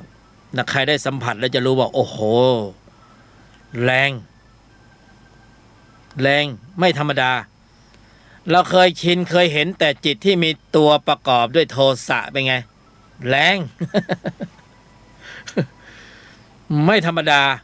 ทุกคนมาลุมมาตุ้มนะคนละดอก2 ดอกคนละหมัด2 หมัดคนละเท้า2 เท้าใช่ไหมบางคนอ่ะใช่ไหมเห็นกันเห็นในสื่อไหมทุกคนมาลุมมาตุ้มกันใหญ่เลยแรงจิตที่มีตัวประกอบด้วยโทสะแรง โอ้โหบ้านแตกเมืองแตกนรกแตกสัญชาตญาณดิบโหดออกมาโอ้โหนะยุคนี้เราไม่เคยเห็นข่าวไม่เคยได้ยินข่าวเพราะเดี๋ยวนี้สื่อโซเชียลเร็วเราไม่นึกไม่ฝันไม่เคยได้ยินได้ฟังมันก็มีนะแปลกมากเลยโหความรุนแรงของจิตที่มีตัวประกอบด้วยโทสะช่างมีพลังในการผลักดันพฤติกรรมการแสดงออกที่เลวร้ายมากโอ้โหมีให้เห็นจริงๆจิตที่มีตนประกอบด้วยศรัทธาความเพียรสติสมาธิปัญญา ฌานปัญญาญาณนั้นแรงเหมือนกันแรงมากนะปรุงแล้วจะได้เห็นพลัง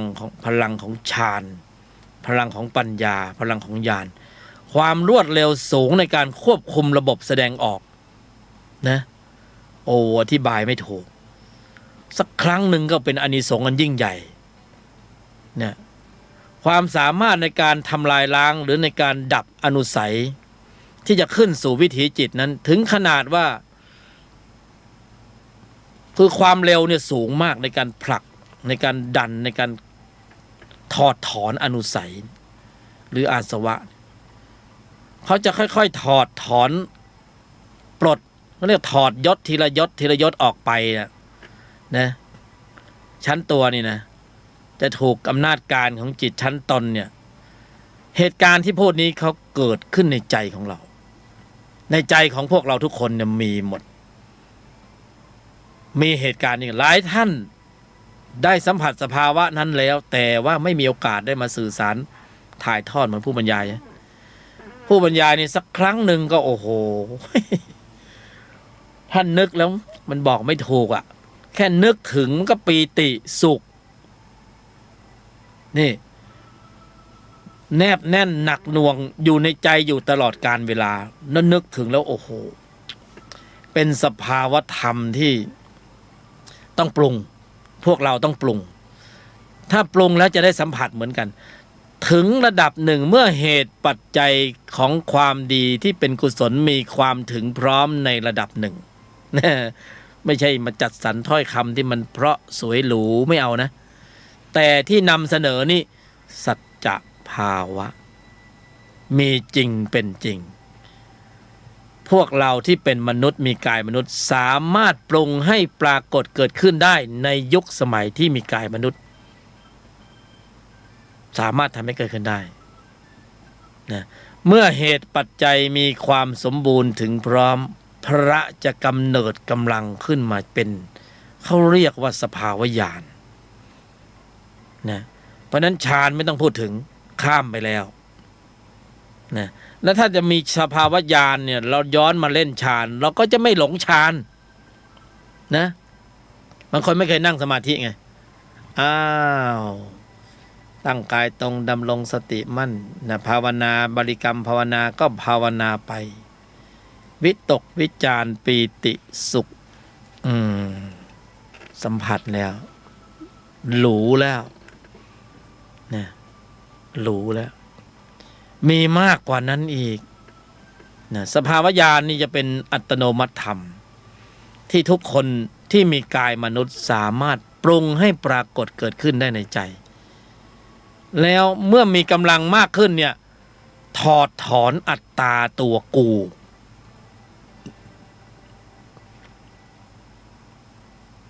ถอดถอนอัตตาตัวกูนะไม่ใช่ไปท่องว่าโอ้ยทุกอย่างเป็นอนัตตาอนัตตาอนิจจังทุกขังอนัตตาท่องจำแต่ว่าเนื้อในมันไม่ไปเนื้อในยังไม่เป็นเพราะเราจำบัญญัติได้โอ้สภาวธรรมนะลองส่องรู้ดูเห็นสภาพธรรมะตรงตามความเป็นจริงจะเอาอะไรไปรู้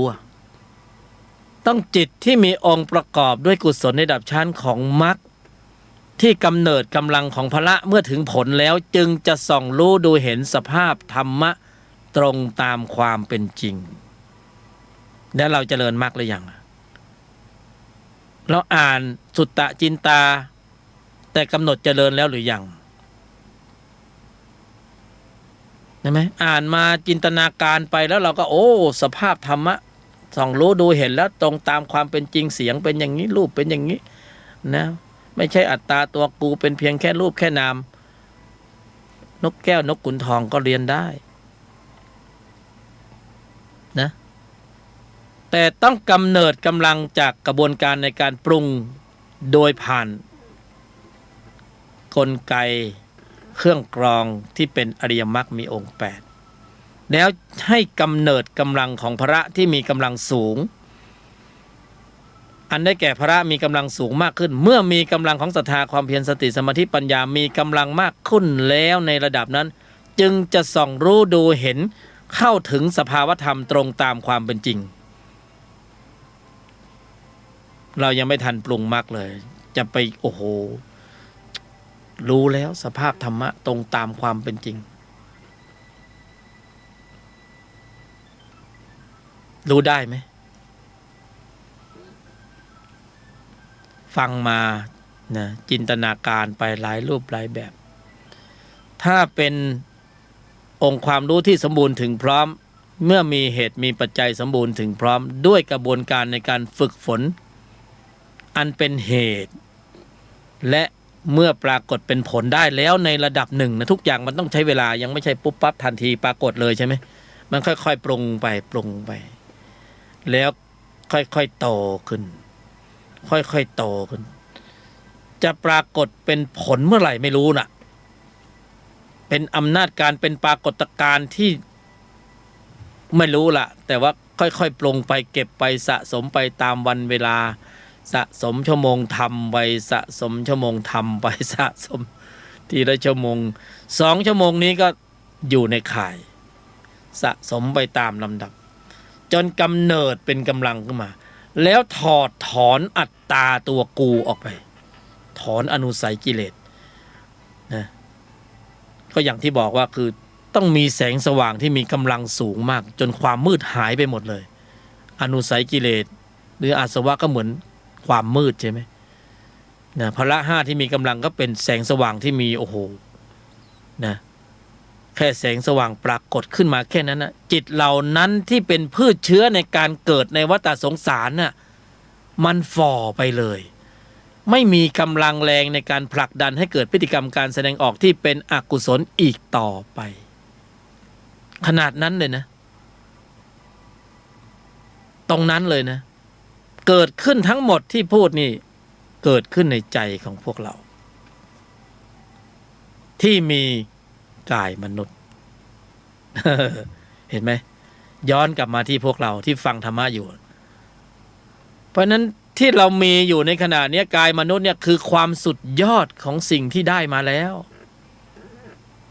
แก้วสารพัดนึกจะไปพบไหนภูมิไหนก็ปลุกเอาเองเสกเอาเองเลยนะให้มีขั้นตอนมีอุบายวิธีที่ซับซ้อนเล็กน้อยหรือมากหน่อยก็จะได้มีพืชเชื้อของกุศลที่มีกำลังสูงหน่อยถ้าไม่ซับซ้อนมากก็ตามน้ำตามกระแสเหมือนเขาบอกกินตามน้ำ ข้างบนมันกินข้างล่างก็กินตามน้ำไอ้นั่นแหละไปตามกระแสจะพบไหนภูมิไหนก็เลือกเอาแล้วกันแต่ถ้ากินตามน้ำมันจะได้เปรตวิสัยนะได้แน่นอนน่ะเพราะจิตตัวนี้ส่งไปแน่นอนเพราะว่าขณะกินอยู่เนี่ยมันจะเกิดกำลังจิตที่มีตัวประกอบด้วยโลภะมูลจิตเนี่ยมีกำลังมากและเข้มข้นสูงเวลามีกำลังมากและเข้มข้นสูงเนี่ยเครื่องแบบของเปรตเนี่ยเริ่มปรากฏให้เห็นนะนี่หน้าก็เฉยๆแต่ข้างในเนี่ยไปแล้วไปเปรตจะภูมิแล้วเปรตภูมิวิสัยเปรตวิสัยไปแล้วคือเลือกเอาเลยแล้วว่าจะไปภูมิไหนไปจากการแสดงออกนี่แหละทีนี้การแสดงออกที่สำรวมระมัดระวังมากขึ้นในระดับที่จะเป็นพระอริยะเนี่ยมันก็ต้องมีกลไกมีขั้นตอนแต่ถ้าเป็นนรกภูมิเปรตภูมิอสุรกายภูมิสัตว์เดรัจฉานภูมิไม่ต้องมีความซับซ้อนคือให้กินตามน้ำนะไปตามสบายไหลไปตามกระแสสัมผัสไม่ต้องทวนนะไหลไปเลยนะเดี๋ยวไปถึงเองอ่ะมันจะมีจุดรองรับอยู่นะไม่ต้องห่วงคนข้างหลังนะไปข้างหน้าไปที่ชอบอ่ะ ก็จริงๆมันไปอย่างนั้นจริงๆนะไอ้ชอบอย่างไหนก็ไปอย่างนั้นนะไปที่ชอบก็คือไปตามกระแสสัมผัสนะถ้าเราจะเลือกที่ไปนี่เราก็ต้องมาละย้อนขึ้นมาจากการแสดงออกที่ไม่สำรวมระมัดระวังตั้งมั่นให้ถึงพร้อมต้องมากำหนดควบคุมระบบแสดงออกเห็นไหมพอกำหนดควบคุมการแสดงออกก็จะเริ่มเข้าสู่กระบวนการของการปรุงกำลังจิตที่มีองค์ประกอบด้วยกุศลในระดับชั้นของมรรคขึ้นมานี่กำหนดก็ต้องมาด้วยสัจจะควบคุมต้องมีโยนิโสมนสิการควบคุมการแสดงออกเห็นไหมมันเป็นขั้นใช้ขั้นตอนในการ ก่อนที่มีการกระทบสัมผัสขณะสัมผัสภายหลังจากสัมผัสจะต้องตั้งมั่นอยู่ตลอดเวลาในคันลองของธรรมนี่ในคันลองของธรรมเพราะฉะนั้นไม่มีอะไรมากเลยธรรมะเห็นไหมง่ายๆสบายๆอย่าไปทำให้มันซับซ้อนสินะอย่าไปใส่กฎระเบียบรูปแบบเข้าไปเยอะเพราะมันไม่ถึงขนาดนั้นเอาแค่ระบบควบคุมการแสดงออกในแต่ละวันในชีวิตประจำวันที่เราจะอัปเกรดของเราเนี่ยให้เป็นจิตชั้นไหนเราก็ปรุงนะถ้าตามน้ำก็จิตชั้นอ่อนลงไปมีจุดรองรับอย่างที่ว่าถ้าจะเอามาตรฐานขึ้นมาอีกระดับหนึ่งก็มีการควบคุมการแสดงออกที่เป็นระเบียบเป็นระบบเป็นมาตรฐานที่นะมีปัญญาคุ้มครอง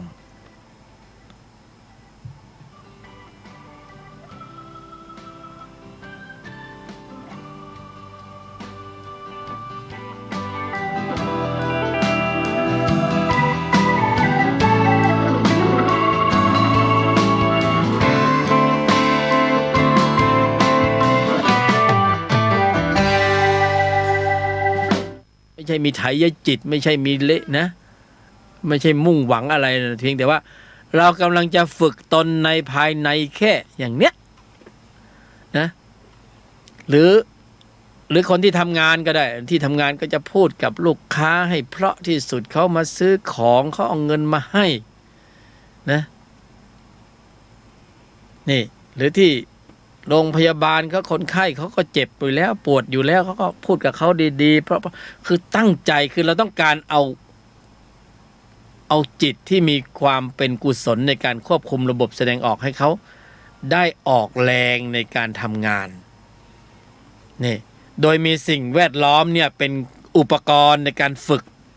เนี่ยคนรอบข้างนี่เป็นข้อสอบเราหมดเลยบางคนก็แสดงพฤติกรรมที่หยาบบ้างกลางบ้างละเอียดบ้างบางคนก็คำพูดที่หยาบบ้างกลางบ้างละเอียดบ้างมันก็ออกมาแต่ละคนเนี่ยมันถ่ายทอดข้อมูลออกมานะไอ้เราก็ต้องตั้งรับให้ดีนะพร้อมสำหรับการรับกระทบทางทวารต่างๆนี่อันนี้คือกระบวนการในการฝึกอันนี้คือการปฏิบัติในชีวิตประจำวันนะส่วนที่จะไปปฏิบัติอย่างอื่นนะมันก็ได้ถ้าเราว่างเว้นนะแต่ในขณะที่เรากำลังจะต้องสื่อสารสัมผัสสัมพันธ์เนี่ยเราก็อาศัยอุปกรณ์นะอาศัยข้อมูลส่วนในใจเราก็ต้องมีบรรทัดฐานไว้ก่อนวางกรอบไว้ก่อนว่านิ่งในไม่โต้ตอบนะเบาๆนะอย่าไปหนักหน่วงด้วยถ้อยคำนะคือนี่แหละคือการฝึกในชีวิตประจำวันเพราะข้อสอบจะมาตลอดเลยฝึกค่อยๆเดี๋ยวพูดกับลูกค้าดีๆเพราะเนี่ยบางคนก็เขาเอาเงินมาให้นะมาซื้อของแล้วก็พูดเขาดีๆแต่บางคนก็ได้ยินไม่ค่อยดีก็มีเพราะนั้นก็ค่อยๆฝึกแล้วบางทีเราก็จะเจอคำพูดนะส่วนมากหูมันจะเข้าทางหูก่อนนะฝึกอย่างนี้นิ่งในไม่โต้ตอบนะเวลาเรานั่งสมาธิภาวนาเราก็ภาวนานิ่งในไม่โต้ตอบนิ่งในไม่โต้ตอบนึกถึงความหมายไปด้วยนะนิ่งในไม่โต้ตอบนิ่งในก็ฝึกไปนิ่งในไม่โต้ตอบนึงเลยก็ฝึกไปอย่างเงี้ยนะหรือบางทีเราก็จะเอาละเอียดมากขึ้นเราก็กำหนดเจริญอริยสัจเลยยอม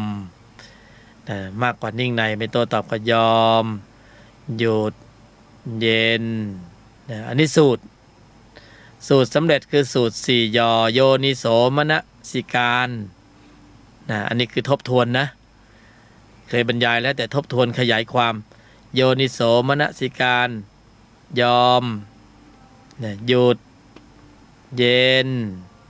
เหมือนสอนเด็กอนุบาลเลยนะ นิ่งในทีละคำนะอย่าเร็วเดี๋ยวก็นักเรียนจำไม่ได้นิ่งในไม่โต้ตอบตามด้วยนิ่งในไม่โต้ตอบยอมหยุดเย็นเริ่มต้นด้วยโยนิโสมนสิการ ยอมหยุดเย็นนะท่องไว้ในใจอยู่ตลอดเวลาแล้วก็ไม่ใช่นั่งอยู่กับที่นะเดินไปไหนมาไหนทำมาหากินทำธุรกิจหน้าที่ต่างๆก็ทำไปเลยข้างในใจก็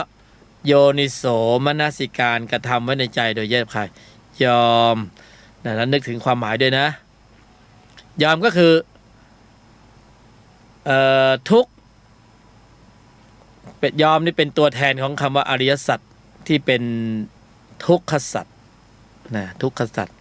ใช้คำว่ายอมคำเดียวทุกขสัจก็ทุกกายทุกใจนะเสียหน้าเสียราคาเสียผลประโยชน์เป็นธรรมที่ต้องกำหนด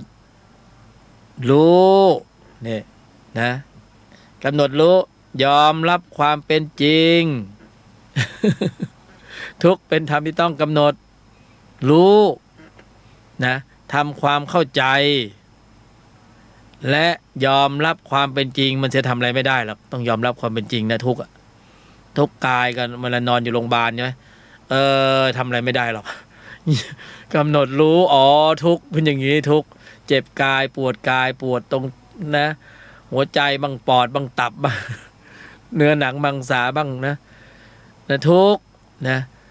ใจจะได้ไม่ทุกข์ไปด้วยไงกายทุกข์อย่างเดียวใจอย่าได้ทุกข์ไปด้วยก็คือทำความเข้าใจนะไม่ใช่ทุกข์กายไปด้วยแล้วใจมันก็โอ้โหฟุ้งซ่านอยากหายนะฟุ้งซ่านรำคาญรำคาญนี่ไงโรคภัยไข้เจ็บไม่หายสักทีรำคาญฟุ้งซ่านรำคาญหงุดหงิดคนมาเที่ยวหาก็ หงุดหงิดอึดอัดขัดเคืองเหนื่อยหน่ายนะอยากจะออกจากโรงพยาบาลแล้วไม่ออกสักทีนะคือทุกข์เป็นธรรมที่ต้องกำหนดรู้นะทำความเข้าใจแล้วก็ทำอะไรไม่ได้สักอย่างยอมรับความเป็นจริงมันเถิดนะโยม ทุกข์เป็นธรรมที่ต้องกำหนดรู้ทำความเข้าใจทำอะไรไม่ได้มากไปกว่านี้คือยอมรับความเป็นจริงนะก็คือทำใจไว้เถิดนะนี่ยอมโยนิโสมนสิการยอมหยุดนะคำที่สองคือหยุดเดี๋ยวขยายความสมุทัยเหตุของการแสดงออกที่ไม่สำรวมระมัดระวังตั้งมั่นให้ถึงพร้อมเป็นเหตุของทุกข์นะภายใต้การผลักดันของจิตที่มีโลภะโทสะโมหะวิชชาตัณหาอุปทานทุกข์เป็นธรรมที่ต้องกำหนดรู้กำหนดรู้แล้วนะจ๊ะนะสมุทัยเป็นธรรมที่ต้องกำหนดละนะการแสดงออกที่ไม่สำรวมระมัดระวังตั้งมั่นให้ถึงพร้อมคำพูดไม่ดีการกระทำไม่ดีความคิดไม่ดีละมันเสียเถิดนะละมันเสียเถิดกำหนดละนะได้อย่างละอย่างทุกเป็นธรรมกำหนดรู้สมุทัยกำหนดละก็คือทำความเข้าใจยอมรับความเป็นจริงในเรื่องทุกข์กำหนดละยอมหยุดก็คือหยุดนั่นเองละก็คือหยุดเพราะนั้นก็ได้มาสองคำนะได้โยนิโสมนสิการยอมหยุดนะคือสมุทัยเย็นโอ้เย็นนะเย็นก็ชอบเย็นสบายเย็นก็คือนิพพานนะพ้นจากสภาวะของทุกข์นิพพานเย็นนะนิ่งในไม่โต้ตอบนี่คือสภาวะของมรรคนะมรรคจิตมรรคการสำรวมระมัดระวังตั้งมั่นให้ถึงพร้อมนิ่งไหมนิ่งสำรวมระมัดระวังตั้งมั่นให้ถึงพร้อมในไหมในภายในนิ่งอยู่ข้างในนะโต้ตอบไหมไม่โต้ตอบถ้าโต้ตอบนี่เป็นไงถ้าโต้ตอบแสดงว่ามีอัตตาตัวกูเยอะเหลือเกินไว้มันกระทบกูก็เลยตอบไปถ้าเราไม่มีกูแล้วจะมีกูที่ไหนไปตอบแต่ที่ตอบไปโต้ไปมีเหตุมีผลเถียงไปอัดไปเพราะอะไรเพราะมีอัตตาตัวกูถ้ากูมากมันก็เถียงมากถ้ากูน้อยกูไม่เถียงเลยเพราะไม่มีเหตุผลนะอัตตาตัวกูไม่มีก็เลยเหตุผลไม่มีไม่ใช่คนไม่มีเหตุผลคนไม่มีเหตุผลก็อีกอย่างหนึ่งเหตุผลไม่มีก็เพราะว่าอัตตาตัวกูไม่มีก็เลยไม่มีอะไรจะเถียงก็เฉยอยู่นะเฉยอยู่ก็คือไม่มีเหตุผลไม่มี ก็อัตตาไม่มีแล้วคือกระบวนการนี้จะค่อยๆลดอัตตาตัวกูลงทีละหน่อย จนไม่มีเหตุผลปลอดโปร่งปล่อยวางได้หมดก็คือยอมหยุดเย็นนิ่งในไม่โต้ตอบนี่คือสลายอัตตานะพละจะแข็งแกร่งขึ้นแข็งแกร่งแข็งแรงแหลมคมเท่าทันรอบรู้แยกแยะเช็ดล้างหลวงลึกถอดถอนอะไรถอดถอนในที่นี้คือถอดถอนอัตตาตัวกูนะเมื่อกูไม่มีประทานโทษนะมึงก็ไม่มีนะเวลาคนเถียงกันเป็นไงกูมึงเพราะมีอัตตาตัวกูเมื่อกูมีอัตตาตัวกูฝ่ายตรงข้ามก็มีอัตตาตัวมึงนะเมื่อกูไม่มีมึงก็ไม่มีคือเราไม่ต้องไปห่วงเขาว่าเขามีมึงหรือไม่มีเราแค่ทำให้เราไม่มีอัตตาตัวกูอัตตาตัวกูลดฝั่งตรงข้ามก็จะลดไปเองใช่ไหมเราเห็นอาการของฝั่งตรงข้ามโต้ตอบมาเพราะเขามีอัตตาตัวกูเหมือนเราแต่เราหมดกูแล้วแต่เขายังมีอยู่เขาจึงมีเหตุผลโต้ตอบเราใช่ไหมเพราะเขามีอัตตาตัวกูมันจึงมีเหตุผลเถียงมานะเราจึงมองเห็นจิตในจิตของฝั่งตรงข้ามเห็นจิตในจิตก็คือเราหมดแล้วเราถึงเข้าใจว่าสภาวะหมดอัตตาตัวกูเป็นยังไงเมื่อฝั่งตรงข้ามเถียงมาอยู่ก็เขายังมีมึงอยู่เขามีกูอยู่เขาก็เถียงมานะถ้าเรามีอัตตาตัวกูมากเราก็จะเห็นเขาเป็นมึงนะเขาก็มีเห็นอัตตาเหมือนกันเนี่ยถ้าอัตตาเราหมดเราก็เห็นเขาไม่มีอัตตาไม่มีมึงเหมือนกันเพราะฉะนั้นเหตุผลนะที่มีมากคืออัตตาตัวกูนะเหมือนที่เขาเถียงกันในสภาเพราะว่าพาดพิงผมถูกพาดพิงเพราะผมมีกูนะกูถูกพาดพิงผมจึงยกมือขึ้นประท้วงขอให้ท่านประธานบอกให้ผมพูดเพื่อให้ฝ่ายตรงข้ามถอนคำพูดแปลกดีนะสภาวธรรมเนี่ยมันถอนกันได้ง่ายๆอย่างนั้นเลยนะไม่ใช่ถอนแค่คำพูดจิตที่มันลงลึกบันทึกแล้วเนี่ยถอนไม่ได้นะจ๊ะ มันเป็นเช่นอย่างนี้เนาะก็มาถึงตรงที่ยอมหยุดเย็นนิ่งในไม่โต้ตอบยอมคือทุกขสัจหยุดคือสมุทัยสัจเย็นคือนิพพานนะยอมนิ่งในไม่โต้ตอบก็คือมรรคสัจเพราะอริยมรรคมีองค์ 8ก็จะเข้าสู่กระบวนการต่อในเรื่องของการกำหนดควบคุมการแสดงออกพอกำหนดควบคุมการแสดงออกแล้วทุกอย่างก็จะมาสรุปลงที่หยุดเย็นนิ่งในไม่โต้ตอบยังกุศลได้ถึงพร้อมทำจิตใจให้ขาวรอบไม่ทำบาปทั้งปวงสรุป เป็นอย่างนั้นนะและทีนี้ขยายความอีกข้อหนึ่งก็คือเรื่องของกำหนดเจริญโพธิปักขิยธรรม37ประการอันนี้ไม่เหมือนในบัญญัตินะเพราะว่านี่คือธรรมะประยุกต์ที่เอาธรรมที่ศึกษาเจริญอบรมมาเพื่อประยุกต์ใช้ในชีวิตประจำวันไม่เป็นมาตรฐานว่าจะต้องเป็นอย่างนี้เป็นแต่เพียงแนวความฝึกฝนการบรรยายและแสดงทัศนคติเท่านั้นนะเพราะฉะนั้นไม่เป็นมาตรฐานนะเขาต้องออกตนไว้ก่อนว่าเดี๋ยวคนเขาหาว่าผู้บรรยายไปชี้นำในทางที่ผิดออกนอกลู่นอกทางหรือเปล่าผู้ที่เรียนบัญญัติเขาก็จะพูดอีกอย่างหนึ่งแต่ว่าโดยสภาวธรรมที่เราใช้ในการเจริญอบรมศึกษาปฏิบัติในชีวิตประจำวันเนี่ยแล้วได้ผลเป็นที่พอใจแล้วในระดับหนึ่ง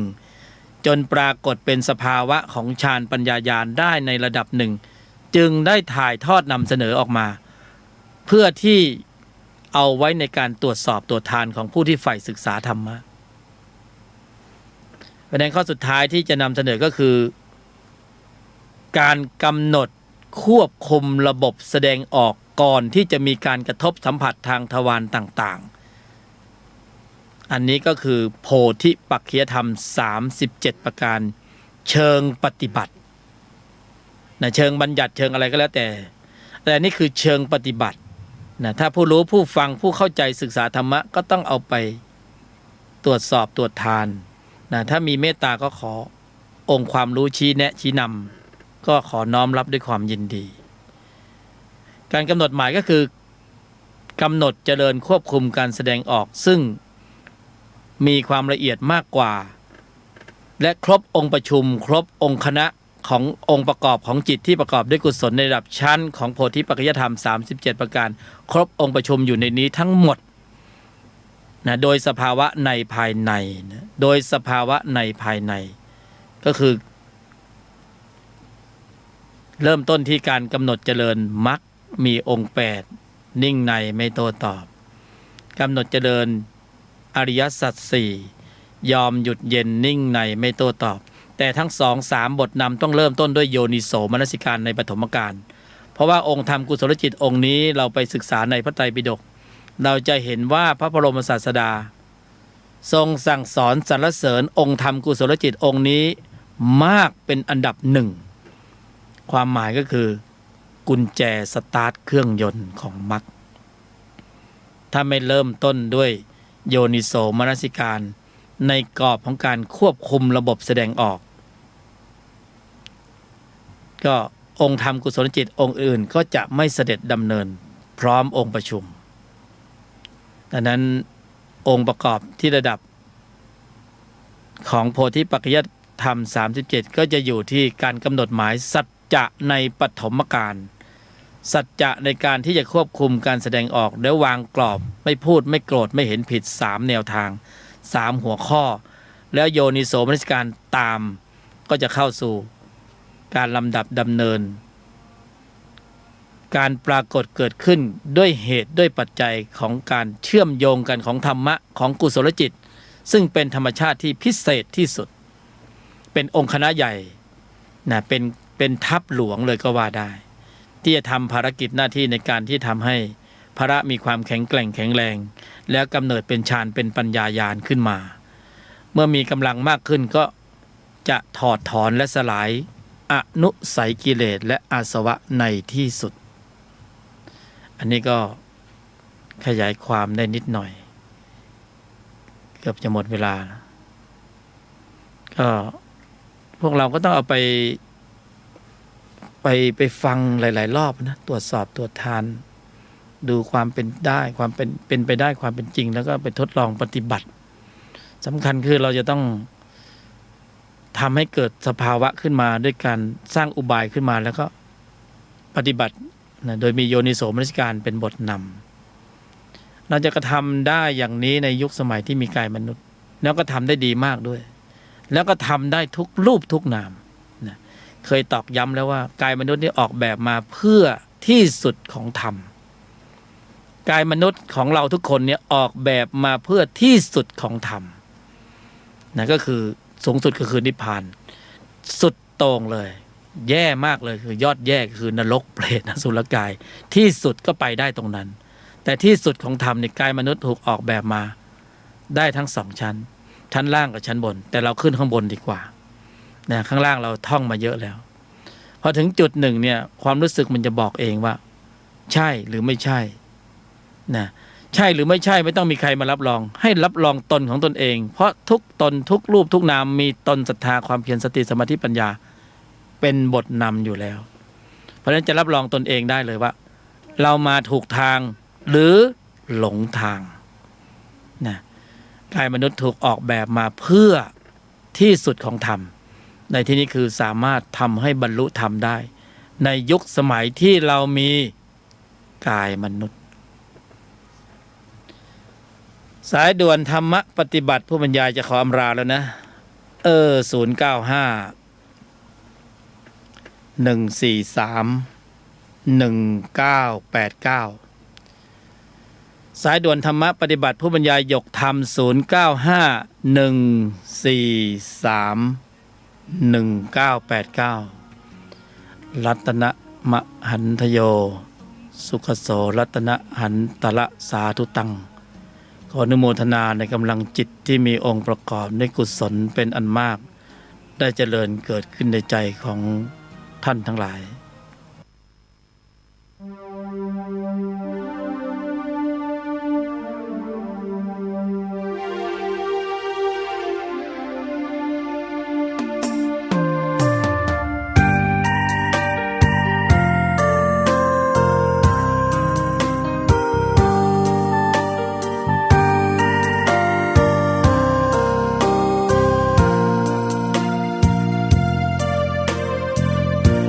หยุดนิ่ง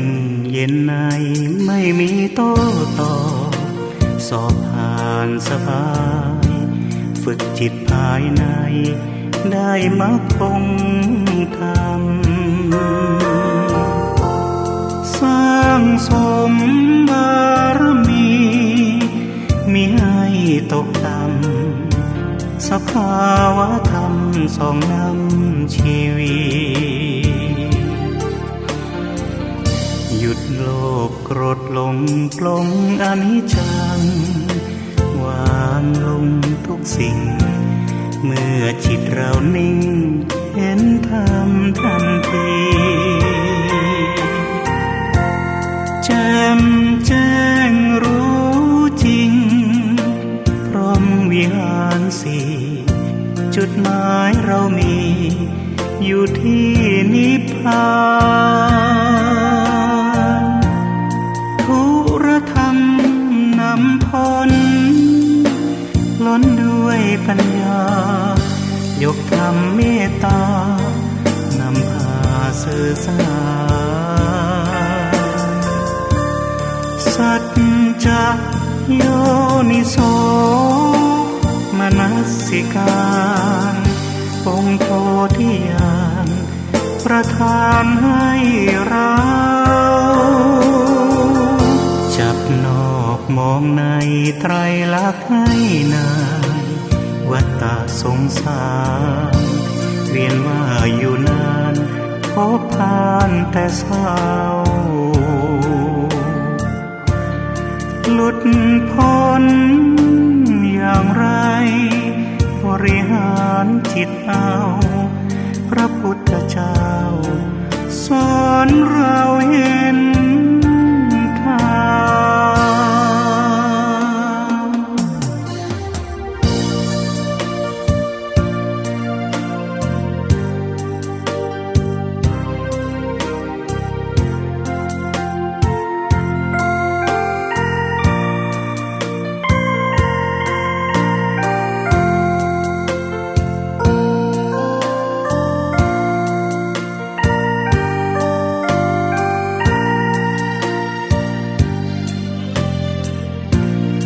ทุรธรรม